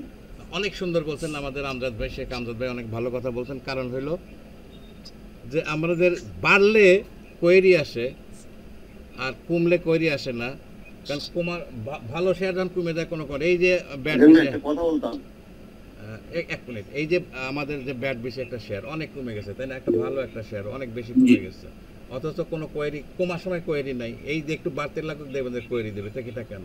আচ্ছা ঠিক আছে, থ্যাংক ইউ। হ্যাঁ সোহেল ভাই, সোহেল হাওলাদার ভাই কি জানি বলতে চাচ্ছিলেন? সোহেল হাওলাদার ভাই, এই কোয়ারির এই বিষয়টা, এই কেপিপিএল প্রতিদিন স্টাফনাতে দেখি প্রতিদিন এক একটা করে নোটিফিকেশন আসে যে কোম্পানিটা বন্ধ, গত ফেব্রুয়ারিতে ভিজিট করছে ডিএসসি থেকে। হ্যাঁ জি জি, একই নিউজ পাবলিশ করে, এর কারণ কি? অন্য কোনো শেয়ারের ব্যাপারে তো এটা করে না, যে ক্যাটাগরি একটু বলবেন। আচ্ছা এটা এই কোম্পানিটা ওরা কোয়েরি যেহেতু করছে এবং ওরা দেখছে যে কোম্পানি বন্ধ আছে, তারপরেও এই শেয়ারটা বেশি বাড়তেছে, তো এই কারণেই পাবলিক যাতে বিনিয়োগকারী যাতে বেশি ক্ষতিগ্রস্ত না হয়, এটার কোয়েরি মোটামুটি ঠিক আছে যে বন্ধ দিচ্ছে, তারপরেও দেখেন মানুষের ওই চাহিদা কিন্তু ওই বন্ধ কোম্পানির প্রতি।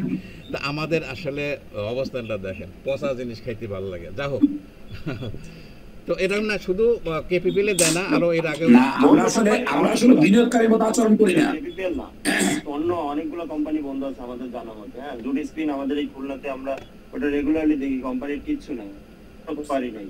হ্যাঁ, অথচ কোয়েরি নাই, দেওয়া উচিত যেহেতু। হ্যাঁ, আমাদের বিএসসিসিও কিন্তু আসলে মাঝে মাঝে বিমাতাসুলভ আচরণ করে, এটা তো আমরা অনেকেই জানি, কিন্তু আমরা বলতে পারি না। তো এইগুলো আসলে করা উচিত। এই যে আবার সেন্ট্রাল ফার্মা 5 বছর ডিভিডেন্ড দেয় না, ওটা তো জেড গ্রুপে গেল না, আবার অনেক ডিভিডেন্ড দেওয়ার পরে জেড গ্রুপে গেছে মনে হয়, এরকম আছে। এই যে মনে হয় বিবেক দাই মনে একদিন বলছিলেন না, কি জানি একটা বলছিলেন যে 1 বছর মানে ডিভিডেন্ড দিছে আর 1 বছর দেয় নাই, কিন্তু তারপরে জেড গ্রুপে গেছে। আবার যে কতগুলো 3-4 বছর 4-5 বছর জেড গ্রুপে আছে, 4 বছর ডিভিডেন্ড দেয় না কিন্তু বি গ্রুপে আছে। তো এরকম অনেক আছে, তো এগুলো আসলে ঠিক করা উচিত আমাদের। আচ্ছা, আমরা 3% লোয়ার সার্কিট নিয়ে আর কে বলবেন যারা রেগুলার বিজনেস? মিজান ভাই, আমার আরেকটা কোশ্চেন আছে, আমি একটু বলবো। হ্যাঁ হ্যাঁ বলেন। জি জি, আমাদের প্রশ্ন আরেকটা প্রশ্ন আছে, আমরা সবসময় ক্ষুদ্র বিনিয়োগকারী বলি, আসলে এই ক্ষুদ্র বিনিয়োগকারীর অ্যাকুরেট সংখ্যাটা যদি একটু বলতেন, মানে 5 লাখ, 10 লাখ, 1 কোটি, মানে কত টাকা যার বিনিয়োগ সে ক্ষুদ্র বিনিয়োগকারী? ও, এটা তো আমি বলছিলাম আপনাদেরকে না, আমি হয়তো ছিলাম না, কারণ সবাই সে ক্ষুদ্র বিনিয়োগকারী দাবি করি। ঠিক আছে, আসলে ক্ষুদ্র বিনিয়োগকারীর সংখ্যাটা কি এবং কতটুকু? আচ্ছা, ক্ষুদ্র বিনিয়োগকারী হলো 1 কোটি টাকার নিচে, যেগুলো 1 কোটি টাকার নিচে তারা সবাই ক্ষুদ্র বিনিয়োগকারী। হ্যাঁ, তারা মোটামুটি ক্ষুদ্র বিনিয়োগকারী। আর যারা এরকম আছে হলো প্রায় 14 লাখ 15 লাখ বিনিয়োগকারী আছে, আর 1200-র মতো বিনিয়োগকারী আছে, প্রতিষ্ঠান আছে যারা বড় বিনিয়োগকারী, যাদের বিনিয়োগের পরিমাণ হলো 10 কোটি টাকা থেকে আরো বেশি। মোট কথা 1 কোটি টাকার নিচে হলে সে ক্ষুদ্র বিনিয়োগকারী, এই তো? হ্যাঁ, 1 কোটি টাকার নিচে হলে মোটামুটি আমরা ক্ষুদ্র বিনিয়োগ হিসেবে ধরে নেই।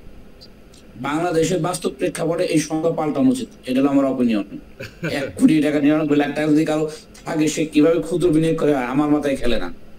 ঠিক আছে, আচ্ছা, যদি এমন হতো যে 5 লাখ টাকা যার বিনিয়োগ, 5 লাখ পর্যন্ত সর্বোচ্চ, সেটা ক্ষুদ্র বিনিয়োগকারী, মানে আমার কাছে জাস্টিফাই মনে হতো না। আমরা 1 কোটি টাকা থেকে যারা 1 কোটি টাকা যদি আমি এটা বলছি যে 1 কোটি টাকা থেকে 10 কোটি পর্যন্ত যদি যারা আছে,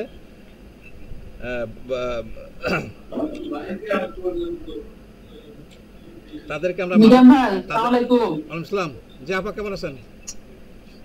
এই তো, কি আপু, এই যে আমার ভাই প্রশ্ন করলেন যে ক্ষুদ্র বিনিয়োগকারী মানে কি, তো আপনি যে আনসারটা দিলেন, আমি এই আনসারের সাথে একটু দ্বিমত আছে। হ্যাঁ বলেন।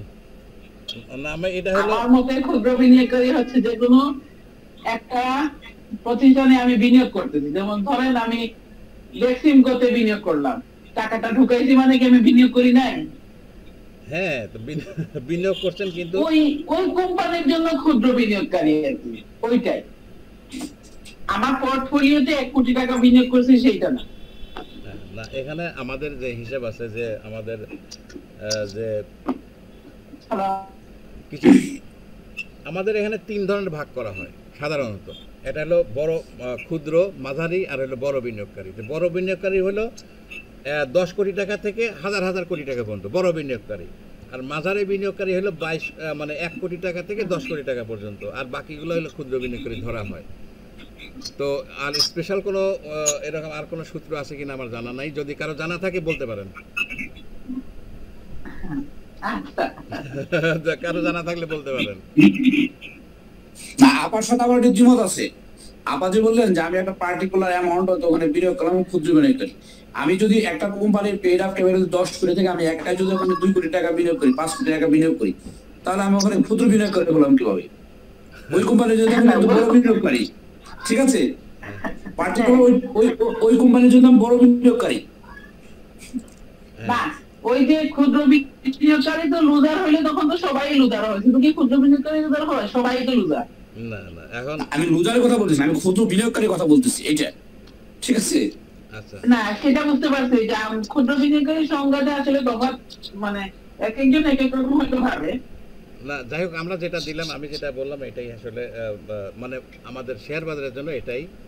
আর মিজান ভাই, আমার আরেকটা কি হলো, অনিন্দ সাহেব বুয়েটিয়ান, উনি প্রথমে একটা কথা বলছিলেন যে আসলে এই বিনিয়োগে এই বাজারে আমরা শুধু ক্ষুদ্র বিনিয়োগকারীরা লস করি, আর যারা প্রাতিষ্ঠানিক বিনিয়োগকারী কিংবা আমরা যাদেরকে বড় বিনিয়োগকারী এবারে লস করে না। কিন্তু আমার জানা মতে, যদি ওনার রেফারেন্স থেকে উনি বলবেন, আমার জানা মতে বড় সব বিনিয়োগকারী, আমি 3টা হাউজে ট্রেড করি, 3টে হাউজের পোর্টফোলিও মাইনাস এই মুহূর্তে পর্যন্ত। তাদের তো আমার দেশে বড় বড় এক্সপার্ট নিয়োগ করা আছে, এবং বাংলাদেশের যাদের নাম্বার 1 এখন তাদের পোর্টফোলিও মাইনাস, আমি যতটুকু জানি নিজস্ব যে পোর্টফোলিও। তাহলে আমরা ভালোভাবে বলে দিই যে ক্ষুদ্র বিনিয়োগকারী লস করে, আর কেউ লস করেন না। আমার জানা মতো যখন লস হয়, বড় বিনিয়োগকারীর বড় লস হয়, বড় লস হয় না। আমি কিন্তু এই কথাটা কিন্তু আমিও তো সেটাই বলতে চাইছিলাম, আমি এটা বলিনি তো, অন্য আরেক ভাই বলছিল, আপনি একটু মিসআন্ডারস্ট্যান্ডিং করেছেন। সরি ভাই, মানে এটা হচ্ছে কি আসলে, যাই মোদ্দা কথা হচ্ছে কি, মানে বড় প্রাতিষ্ঠানিক বিনিয়োগকারীরা হয়তো 80%ই লাভ করে, হয়তো 20% ধরা খায়, মানে কম, আর আমরা তো 98% ধরা খাই। এইটাই আর কি বুঝাইতে চাইছে আর কি। আচ্ছা, না এখানে প্রচুর লস হয় তাদের। আমরা তো মনে করেন আমাদের কোনো, যে মিজান ভাই সাহেব যেটা প্রথমে বললেন যে আমাদের কোনো ভাড়া দিতে হয় না, আমাদের কোনো কস্টিং নাই। যারা প্রাতিষ্ঠানিক বিনিয়োগকারী তাদের প্রতি মাসে একটা মিনিমাম কস্টিং আছে, তাদেরকে এমপ্লয়িজ পালতে হয়, তাদের মানে তাদের লসটা বেশি হয় আমার জানা মতে, আমি যতটুকু জানি। হ্যাঁ, আমি কিন্তু আমার জানা ভুল হতে পারে, আমি বলতেছি না আমারটা রাইট, এটা আমার মনে হয়। না না আমজাদ ভাই, আমার বেশি করে আমজাদ ভাই, আমি কিন্তু এই কথাটা আগে আমি কিন্তু বলে নিছি যে আমি কিন্তু এর আগে বলছি যে আমাদের এই ডিএসসির সাথে মানে প্রাতিষ্ঠানিক কোনো একজন, সে আবার পোর্টফোলিও ম্যানেজমেন্ট করে, কেউ একজন বিনিয়োগ করছিল, আমার পরিচিত একজন বিনিয়োগ করে 50% লস করাই দিচ্ছে তারে, 50% লস করাই দিচ্ছে তারে একদম। সে কিন্তু এটা তো দোষ না, ওদের নিজেদের পোর্টফোলিও মাইনাস আছে। হ্যাঁ হ্যাঁ, আচ্ছা যাই হোক, তবে ওনারা আবার সেটা কভার করতে পারে, এটা হলো বড় কথা। এই যে আমাদের আনিস ভাই, এই যে আমাদের আনিস ভাই আমাদের প্রথম দিকে একটা বক্তব্য দিয়েছিলেন, আমি আনিস ভাই সম্বন্ধে কিছুটা জানি। উনিও কিন্তু এই কাজটা করছিলেন প্রথমে, একদিকে ওই তার এক বন্ধুর কাছে মনে হয় দিয়েছিলেন পোর্টফোলিও ম্যানেজমেন্ট করতে। নাকি আনিস ভাই আছেন? নাকি আনিস ভাই আছেন? আনিসুর রহমান পারভেজ ভাই, আনিসুর রহমান পারভেজ ভাই আছেন? বক্তব্য দিলেন প্রথম দিকে, উনি কিন্তু এই পাল্লায় পড়ছিলেন, 50% লস করছিলেন, 50% লস করাই দিয়েছিল। পরে কিন্তু আমার এখানে কোর্স করার পরে এখন অনেক লাভে আছেন মোটামুটি, এবং আমি তাকে জোর করেই নিয়ে আসছিলাম এই যে এখানে আমার প্রতিষ্ঠানে, বললাম যে আপনি আসেন, আপনার ওইখান থেকে ইয়েটা তুলে নিয়ে আসেন, আপনি নিজে বিজনেস করেন। কারণ এই বিজনেসটা এমন, আপনি ছাড়া কেউ আপনাকে লাভ করাই দিতে পারবে না। আমি একদম এটা গ্যারান্টি দিয়ে বলতে পারি যে আপনার বিজনেস আপনাকে করতে হবে, এবং আপনার সেলফ অ্যানালাইসিস, আমাদের তো 3টা অ্যানালাইসিস আছে, তাই না? যে কি fundamental analysis, technical analysis, sentimental analysis. কিন্তু আপনার সবথেকে মেইন যেটা দরকার ছিল সেলফ অ্যানালাইসিস। এই সেলফ অ্যানালাইসিস কয়জন করতে পারে? এই সেলফ অ্যানালাইসিসটা আগে শিখতে হবে। তো যাই হোক, আমরা অন্যদিকে চলে গেছি, আমাদের সময় আসলে কম। তো আমরা একটা প্রশ্ন ছিলাম, তাহলে 3% মানে বেশিরভাগ বললেন যে যারা রেগুলার বিজনেস করেন, যারা মোটামুটি বড় ধরনের বিজনেস করেন, তাদের জন্য আসলে 3% লোয়ার সার্কিট আসলে খুবই ক্ষতিকর। কারণ বিক্রি করতে যেয়ে বিক্রি করা যায় না। আপনিও যখন দেখবেন লাভ হয়েছে, বিক্রি করতে যাচ্ছেন, দেন কমে গেল, সেই দিন বিক্রি করতে পারবেন না। এই কারণে কি হয়, ওই মানে কমতে থাকার আগেই উনি কি করে বিক্রি করে দেয়। তাই পরবর্তীতে দেখা যায় যে হয়তো একটা আরও 2 দিন বাড়লে পরে তার ওই 2 দিনের পয়সাটা সে পাচ্ছে না। কারণ যদি একদিন কমে যায়, সে বিক্রি করতে পারবে না। এই কারণে কি করে ওই আগেই বিক্রি করে দিতে হচ্ছে, যে কারণে লোয়ার সার্কিটে থাকা আসলে আমাদের এই বাজারের জন্য তুলনামূলক বেশ ক্ষতিকর, মানে আমি যত দূর জানি। তো যাই হোক, আমরা এটা চলে গেলাম। তো আমরা এবার দেখি আমি বলছিলাম যে আসলে লস কভার করা যায় কি করে, যারা অনেক বেশি বেশি লস করছেন তাদের লস কভার হবে ইনশাল্লাহ। তবে ধৈর্য এই বাজারের জন্য, আপনারা সবসময় শোনেন যে এই বাজারের জন্য ধৈর্য কিন্তু বিশাল বড় একটা ফ্যাক্টর। যারা ধৈর্য ধরে বিজনেস করতে পারবেন তাদের জন্য এই মার্কেট কোনো লস মানে আনবে না। কারণ হইল শেয়ার বাজার হইল কি গতি বলে না, গতি না, শেয়ার বাজার তো গতিতে চলে নাকি, মোমেন্টামে চলে। তো গতি, পৃথিবীও গতিতে চলে। দেখেন রাত দিন কেন হয়, আবার কিন্তু সে যে জায়গা থেকে শুরু করে সেই জায়গায় আবার ফিরে আসে। শেয়ার বাজারও কিন্তু ঠিক আপনি যে জায়গায় কিনছেন ওই জায়গায় আবার ফিরে আসবেই। তাহলে আমাদের লস কেন হবে?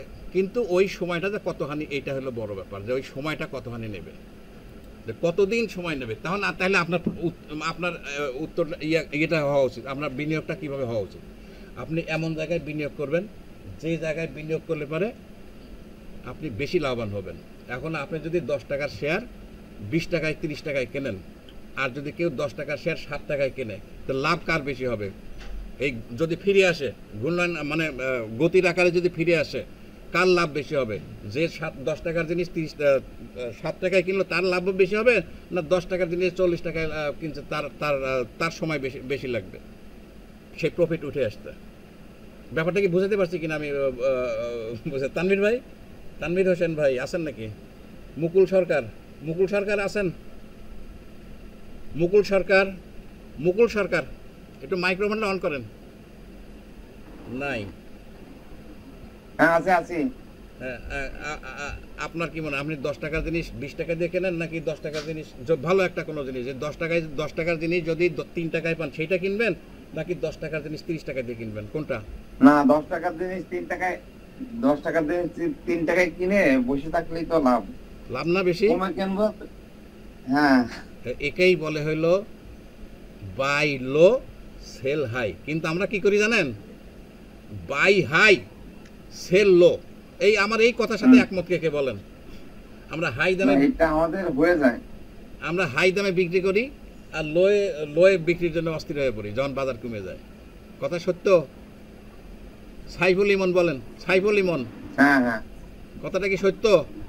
হ্যাঁ, এটাই আমাদের, আচ্ছা এটা সত্য। আসসালামু আলাইকুম। আমরা হাই দামে বিক্রি। হ্যাঁ সাইফুল ভাই, আমি কি বুঝাতে পারছি যে আমরা আসলে কি করি? আমরা হাই দামে কিনি আর লো দামে বিক্রি করি, আর লস করি, আর কি করি? বিএসসিসি কে দোষারোপ করি। কিন্তু দোষটা আসলে কার? জি ঠিক আছে। কার দোষটা আমাদেরই। আমরা ফেয়ার প্রাইসে কিনতে পারি না। যখন ফেয়ার প্রাইসে কিনতে পারলে তাহলে আমরা সময় দিলে ওই শেয়ার থেকে লাভ হবেই। হ্যাঁ, সবসময় ফেয়ার প্রাইসে কিনতে হবে, সবসময় ফেয়ার প্রাইসে কিনতে হবে। মিজান ভাই একটু শেয়ার করি। হ্যাঁ অবশ্যই বলেন। আমরা সবসময় হাই প্রাইসে কিনে লো প্রাইসে বিক্রি করি, আর বিএসসি কে কিংবা ডিএসসি কে দোষ দিই। এটা খালি ডিএসসি না। আমি জানি না কার বাড়িতে কয়টা ছেলে মেয়ে আছে, যে ছেলেটা সফল সে তো পড়াশোনা করে কিংবা বিভিন্ন ভাবে সে নলেজ ডেভেলপ করে সে সফল হয়েছে, সে কিন্তু কারো দোষ দেয় না, সবাই থ্যাংক ইউ দেয় হেল্প করার জন্য। আর যে ব্যর্থ ডালখোর গাঁজাখোর যদি কেউ থাকে, সে বাপের দোষ, মার দোষ, চাচার দোষ, খালুর দোষ, আশেপাশে যারা সবার দোষ দেয়। তা আমরা ভুল বিনিয়োগ করে জিএসসি সিএসসি সবাইকে গালিগালাজ হয়, ঠিক আছে? যেটা আমাদের করা ঠিক না। আগে আমাদের বিনিয়োগ শিক্ষিত হয়, দেন বিনিয়োগ করা উচিত।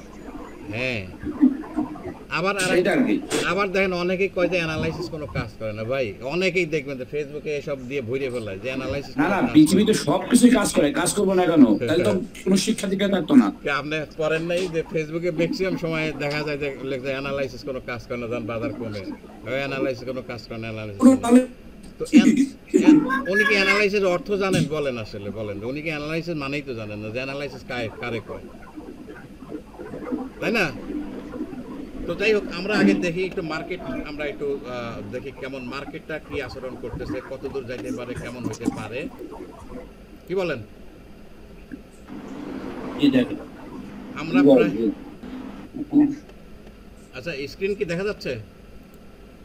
জি, স্ক্রিন দেখা যায়। দেখেন 2003 সাল থেকে একবার মার্কেট স্ক্রিন দেখা যাচ্ছে না, আমি জানি। দেখা যাচ্ছে না? আমি স্ক্রিন দিছি, আমি স্ক্রিন শেয়ার করছি। এখন আসছে।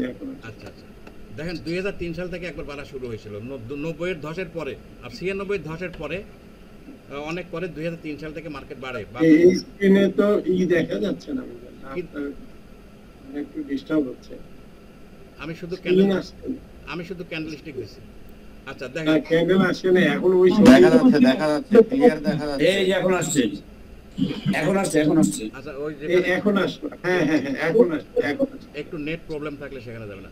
আচ্ছা আমরা দেখেন, মার্কেট তো বাড়া কমার মধ্যে থাকে। 96 সালের ধস তো হবেই। ধস কেন হয় এটা তো আমাদেরকে বুঝতে হবে। যখন ওভারফ্লো হয়ে যায় তখন ধস নামে, তাই না? তো আপনি বোঝা বইতে পারবেন হইলো ধরেন 1 মণ, আপনার চাপাই দিলে হইলো 1.5 মণ, তো আপনি তো কাইতায় পড়ে যাবেন না? তো 1996 সালে এরকম হয়েছিল যে ধসের পরে ওই যে কাইত হইলো, সেই কাইত হইতে আপনার 2003 সাল পর্যন্ত মার্কেট খুবই খারাপ ছিল। তারপর আবার 2003 সাল থেকে বাড়া শুরু হলো। তখন সেদিন সূচক ছিল 700, আরও কম ছিল 780। তো 780 থেকে বাড়া শুরু হলো, বাড়তে চলে গেছিল কত? 8760। তারপরে আবার কমতে নামলো হলো কত? 3426।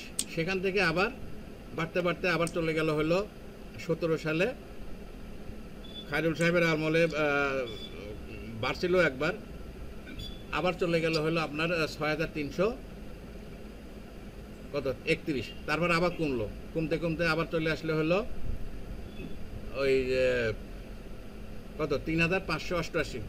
কত সালে? 20 সালে।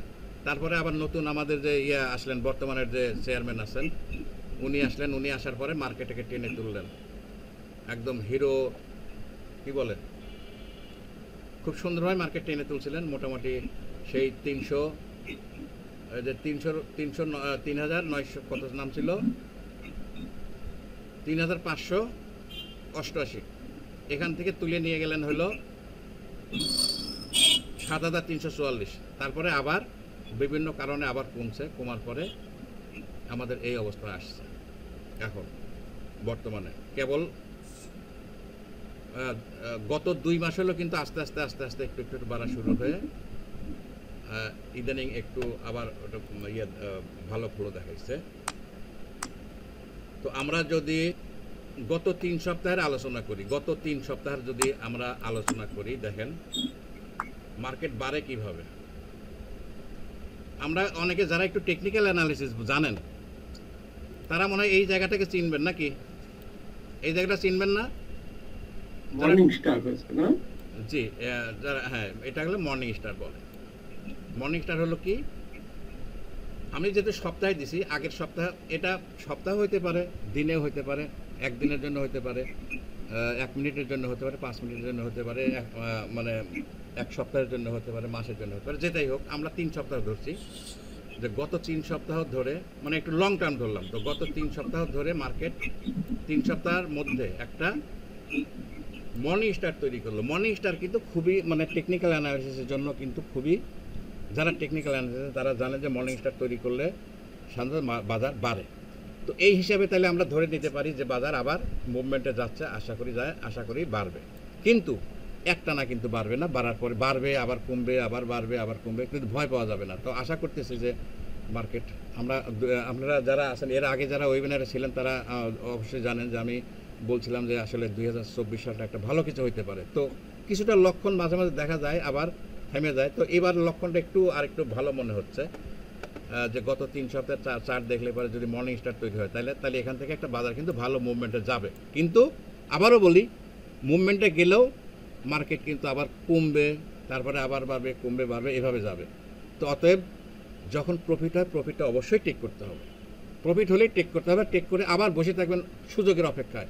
তখন নিজেই বুঝতে পারবেন না আসলে মার্কেট এখন আবার মুভমেন্টে যাচ্ছে কিনা, বাড়বে কিনা। যখন মুভমেন্টে যাবে তখন আবার শুরু করবেন কেনা বেচা। আর যারা রেগুলার বিজনেস করতে পারেন তাদের সব সেক্টর সম্বন্ধে ধারণা রাখতে হবে, কোন সেক্টরের পরে কোন সেক্টর বাড়ে, এরপরে কোন সেক্টর বাড়বে, নতুন সেক্টর আসতেছে কিনা, কোন সেক্টর আসবে। এটা আমরা সাধারণত এই যে যারা সেক্টর পি দিয়েও আমরা করতে পারি। যেমন এই যে গত মাসে কিন্তু সবচেয়ে বেশি বাড়ছে কি, কোন সেক্টর, কে বলতে পারবেন? কোনটা থেকে শব্দ আসতেছে ভাই প্লিজ একটু বন্ধ করেন। গত সপ্তাহে কোন সেক্টর বেশি বাড়ছে, কে বলতে পারবেন? পেপার এন্ড প্রিন্টিং, ফার্মাসিউটিক্যাল না, ভালো করে দেখেন। সিমেন্ট সেক্টরটা বেশি বাড়ছে। কারণ কি জানেন? সিমেন্ট সেক্টরে পি তুলনামূলক অনেক কম ছিল, এই কারণে সিমেন্ট সেক্টরটা আগে ধরছে। তো এখন মার্কেট বাড়াইতে হলে আপনাকে ব্যাংক বাড়াইতে হতে পারে, তারপরে বড় বড় যে শেয়ারগুলো আছে, কিন্তু সেগুলো করতে হলে বড় বড় বিনিয়োগকারীও আসতে হবে। যদি বড় বড় বিনিয়োগকারী আসে, তো বড় বড় বিনিয়োগকারী কখন আসবে কেমনে বুঝবেন? ওই যে মার্কেট ভ্যালু দেখে, তাই না? যে মার্কেট ভ্যালু কীভাবে বাড়তেছে, তো এই ভ্যালু ট্যালু দেখে মোটামুটি বোঝা যাবে যে মার্কেট বাড়ার সময় হতে। এখন মার্কেট দেখেন, আমি কিন্তু 3 সপ্তাহের ধরছি, 3 সপ্তাহের টাইম ফ্রেম ধরছি, 3 সপ্তাহের টাইম ফ্রেম ধরছি। তাহলে এই 3 সপ্তাহ কমছে 3 মানে, তাহলে 3 সপ্তাহ মানে হলো অর্থাৎ 18 ফেব্রুয়ারি থেকে 7 জানুয়ারি, 2 জুন পর্যন্ত, জুনের 21 বা 22 ফেব্রুয়ারি, তাহলে February March April May June 5 মাস কমছে, তাই না? 5 মাস কমছে, 5 মাস কমার পরে আবার একটু বাড়া শুরু হয়েছে। এখন যদি আমরা মোটামুটি 5 মাস যদি অন্তত বাড়ে, তাহলে আমাদের সূচকটা এখানে চলে আসবে, অর্থাৎ 6,400 মতো সূচক আসতে পারে, কিন্তু আস্তে ধীরে আসতে পারে। আর যদি এর মধ্যে যদি এখন সবাই আল্লাহর কাছে প্রার্থনা করেন, বিধাতার কাছে, সৃষ্টিকর্তার কাছে প্রার্থনা করেন যাতে মার্কেটে একটু বড় বড় বিনিয়োগ করে আসে, মার্কেটে একটা টেনে তুলে ধরে, তো এরকম একটা কিছু ইঙ্গিত পাওয়া যাচ্ছে। আশা করা যায় যে মার্কেট ভালো হতে পারে। আচ্ছা, এই ব্যাপারে আমাদের তপনদা দেখাবেন আর একটু আরও সুন্দর করে। তার আগে আমি 50% লাভ কি এখনই দেখাবো না, একটু পরে দেখাই। আমি আগে আপনাদের একটু প্রশ্নোত্তর পর্ব। আপনারা বুঝতে পারছেন তো না যে মার্কেট বাড়ার সম্ভাবনা? মিজান ভাই, জি ভাই, অপ্রাসঙ্গিক হলে একটু বলি। দেখেন আপনার 2 জুনে যেটা ক্যান্ডেল যে আপনার মর্নিং স্টার করলো, আর 21 সালের আপনার মার্চ মাসের যে ক্যান্ডেলটা ছিল, একই সাইজের এবং একই ফরম্যাটের। তারপরে কিন্তু দেখেন 21 সালে অনেক দিন মার্কেট পিকে চলে গেছিল। আমরা কি ওই রকম কিছু প্রত্যাশা করতে পারি নাকি? এই যে এটার কথা বলতেছেন, এইটা আচ্ছা, এইখানে আপনি সুন্দর জিনিস ধরছেন। জি, এই যে এখানে একটা এই মর্নিং স্টার তৈরি হয়েছিল কিন্তু 21 সালে 2 মার্চে। জি, তো এখানেও দেখেন মর্নিং স্টারটা ভালো জিনিস, মর্নিং স্টার ভালো একটা প্যাটার্ন। তো এই প্যাটার্ন তৈরি হওয়ার পরে কিন্তু দেখেন বেশ 1 2 3 4 5 6 7 মাস 8 মাস টানা বাড়ছিল। 8 মাস বাড়ার পরে আবার কমছে। তো অনেক ধন্যবাদ আপনাকে ধরার জন্য। হ্যাঁ, তো এইরকমই একটা প্যাটার্ন কিন্তু অলরেডি তৈরি হয়ে গেছে দেখেন। তো আমরা আশা করতেই পারি, এবং ঠিক দেখেন এই জায়গাটাই এই লাইন বরাবরই আছে না, মোটামুটি লাইন বরাবরই আছে। দেখা যাক, আল্লাহ ভরসা। তো আমরা আশা করতেই পারি যে মার্কেট ভালো হইতে পারে। আমরা তো এর আগে প্রেডিকশন যদি কাজে লাগে, তো আমি আবারও সেই প্রেডিকশনটার কথা বলি যে না, কেউ জানেন নাকি কি বলছিলাম 24 সালের কথা? কে বলতে পারবেন? 2024 সালের কথা কি বলছিলাম, কে বলতে পারবেন? ভাই 2024 সালে 12 বছর পর একটা সার্কেল দিয়া করে। আচ্ছা, সেটাই 24 সালেই আসে। উল্লম্বন হয় প্রাইসে, এটা বলছি। আচ্ছা, মানে প্রত্যেক মার্কেট প্রতিবারই 12 বছর পর একটা রিপিট করে আর কি। 12-14 বছর, সেইটাই মানে এই 10 সালের পরে মোটামুটি 12-14 বছরে চলে আসছে, সেটা বলছিলাম। আচ্ছা, তার মানে আপনি 1 বছরে ভালো করবে আর কি, এটা ইঙ্গিত। তার মানে 1984 সালে একবার উল্লম্বন হয়েছিল, আবার কমছিল, কমার পরে আবার 1996 সালে উল্লম্বন হয়েছিল। তাহলে 84 থেকে 96 আর 96 থেকে 10 থেকে 24 একটু হিসাব করলে আপনারা পাবেন যে 12-14 বছর পর একটা উল্লম্বন হয়। সেই হিসাবে একটা উল্লম্বন হইতে পারে, আর না হলে না 24 না 25 যাবে না, আর 1 বছর লাগলো। তার মানে উল্লম্বন তো হবে ইনশাল্লাহ, নাকি? এটা কি আমরা বিশ্বাস করতে পারি, যেহেতু চক্রাকারে ঘুরতেছে, আশা করতেই পারি নাকি? তারপরে আমাদের পার্শ্ববর্তী দেশের সূচক অনেক উপরে, অতএব আমরা কি পিছিয়ে পড়ে থাকবো? হাজারা আপা বলেন। হাজেরা সুলতানা আপু বলেন, আমরা কি পিছিয়ে পড়ে থাকবো নাকি আগায় যাব? আগাইতে তো হয়ে পড়ে ভাই, সবকিছু আগাইতেছে, আমরা তো এইখানে শুধু পিছায় আছে, এখানে তো আমাদের একদম বাধ্যতামূলক ম্যান্ডেটরি হয়ে গেছে আগানো। আচ্ছা আচ্ছা, আমাদের সময় কিন্তু আসলে শেষ হয়ে আসতেছে, তো আমাদের আগানোর ইয়েটা পূর্ণতা পাওয়া গেছে, এখন শুধু সময় লাগবে আগাইতে। আচ্ছা, আমার তপন দা আছেন? তপন দাদা স্যার আসি স্যার। আচ্ছা, আমি ওই যে 50% লস কভার করার আগে একটা দৃষ্টান্ত ইয়েটা দেখানোর আগে আমি তপনদার নতুন কিছু নিয়ে আসবেন। তপন দাদা কিছু দেখাবেন আজকে? আপনি তো প্রতিবারই কিছু না একটা কিছু নিয়ে আসেন, আজকে কি দেখাবেন? সময় কম, আমাদের 11টার মতো টাইম, অলরেডি 10:50 বাজে, আর আমি লাস্টে ফিনিশিং দেবো অল্প কথায়, খুব সংক্ষেপে দিয়ে দেবো যে লস কভার করে কিভাবে লাভ করা যায়।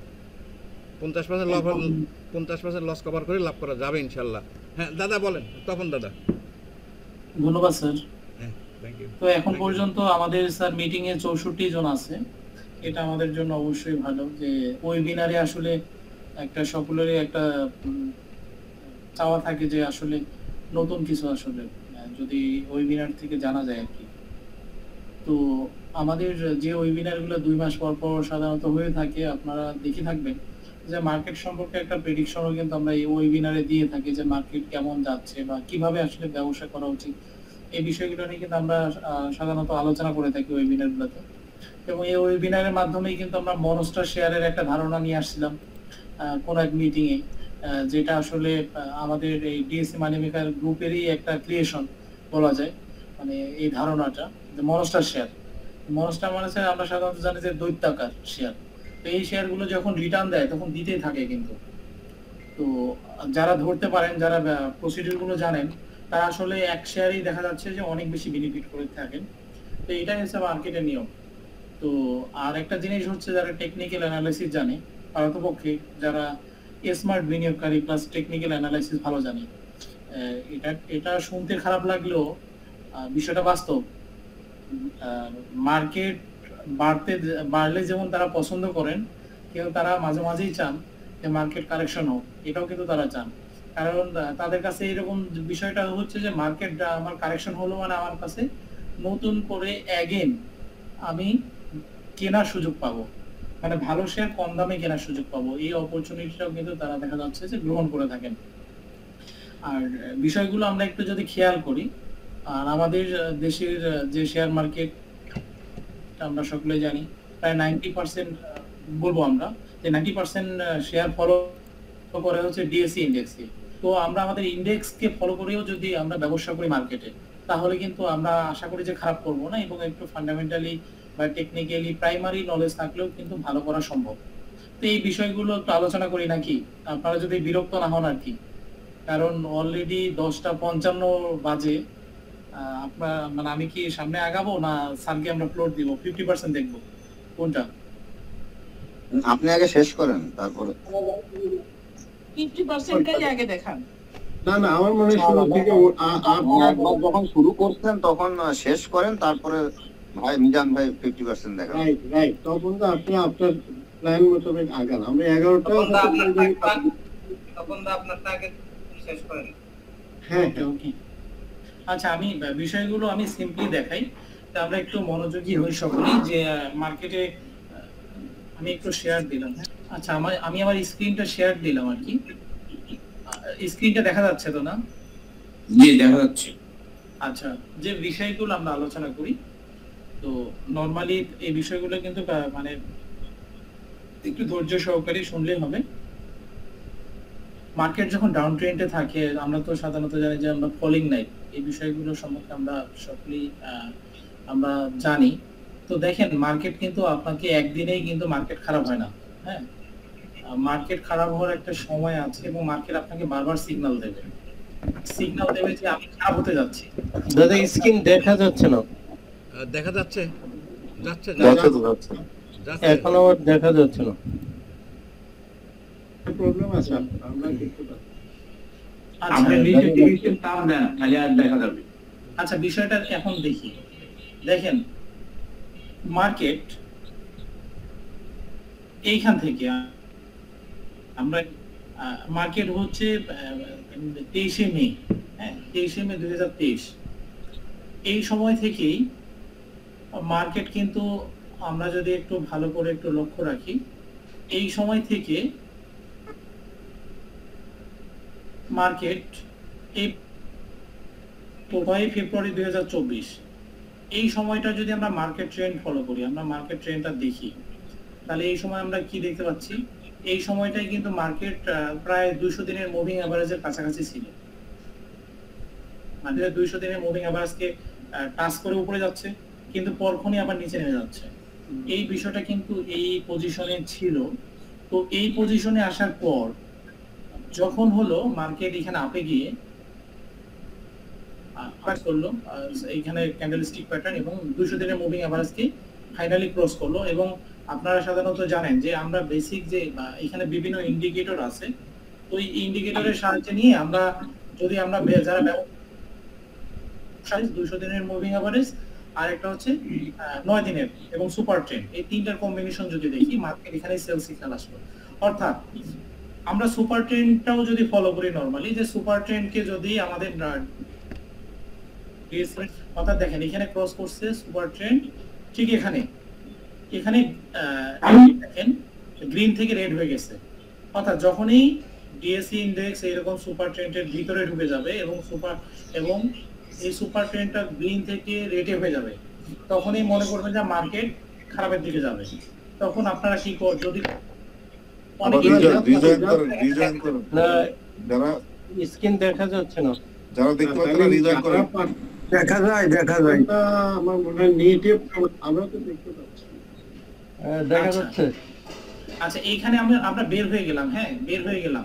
আমরা যদি শপথ করি যে ডিএসসি ইনডেক্স সুপার ট্রেন্ডকে ক্রস করে যদি নিচে নামে, অর্থাৎ সুপার ট্রেন্ড একটা ইন্ডিকেটর, আপনারা এই ইন্ডিকেটরে পাবেন, যারা স্টক নাও বা আমার স্টক ব্যবহার করেন তারা কিন্তু এই ইন্ডিকেটরটা পাবেন, যে যদি আমাদের ডিএসই ইনডেক্স সুপার ট্রেন্ডকে ক্রস করে নিচে নামে, হ্যাঁ তাহলে আমি মার্কেটে কোনো বিজনেস করব না। অর্থাৎ আমার যদি 10 লাখ টাকা থাকে তাহলে আমি 1 লাখ টাকা দিয়ে বিনিয়োগ করব, বাকি 9 লাখ টাকা ফ্রি রাখবো। তাহলে এই পজিশনে মার্কেটে তৈরি হয়েছে কিন্তু 18 ফেব্রুয়ারি এই পজিশন তৈরি হয়েছে। তো এখান থেকে আপনারা যে আছে যদি 15%, 20% কিংবা 10% লস, আমি কি বললাম যে ক্রস করে নিচে নামছে এবং 200 দিনের মুভিং এভারেজকেও ক্রস করছে, তাহলে সেই মুহূর্তই হচ্ছে মার্কেটের জন্য অশনি সংকেত। এরপর দেখেন সেই ফেব্রুয়ারির 13 তারিখ থেকে, এই 13 তারিখ থেকে পড়তে মার্কেট এই সুপার ট্রেন্ডকে ক্রস করলো কত তারিখে, জুন মাসের 25 তারিখে। আপনারা খেয়াল করেন সেই সময় যদি আমার ফান্ডগুলো ফ্রি থাকতো, তাহলে জুন মাসের 25 তারিখে এসে আমি যে শেয়ারগুলো কিনতাম, আপনারা বলেন তো সেই শেয়ারগুলো প্রতিটাই এই কয়েকদিনে, এই এক সপ্তাহে ভালো রিটার্ন দিয়েছে কিনা? ম্যাক্সিমাম শেয়ারই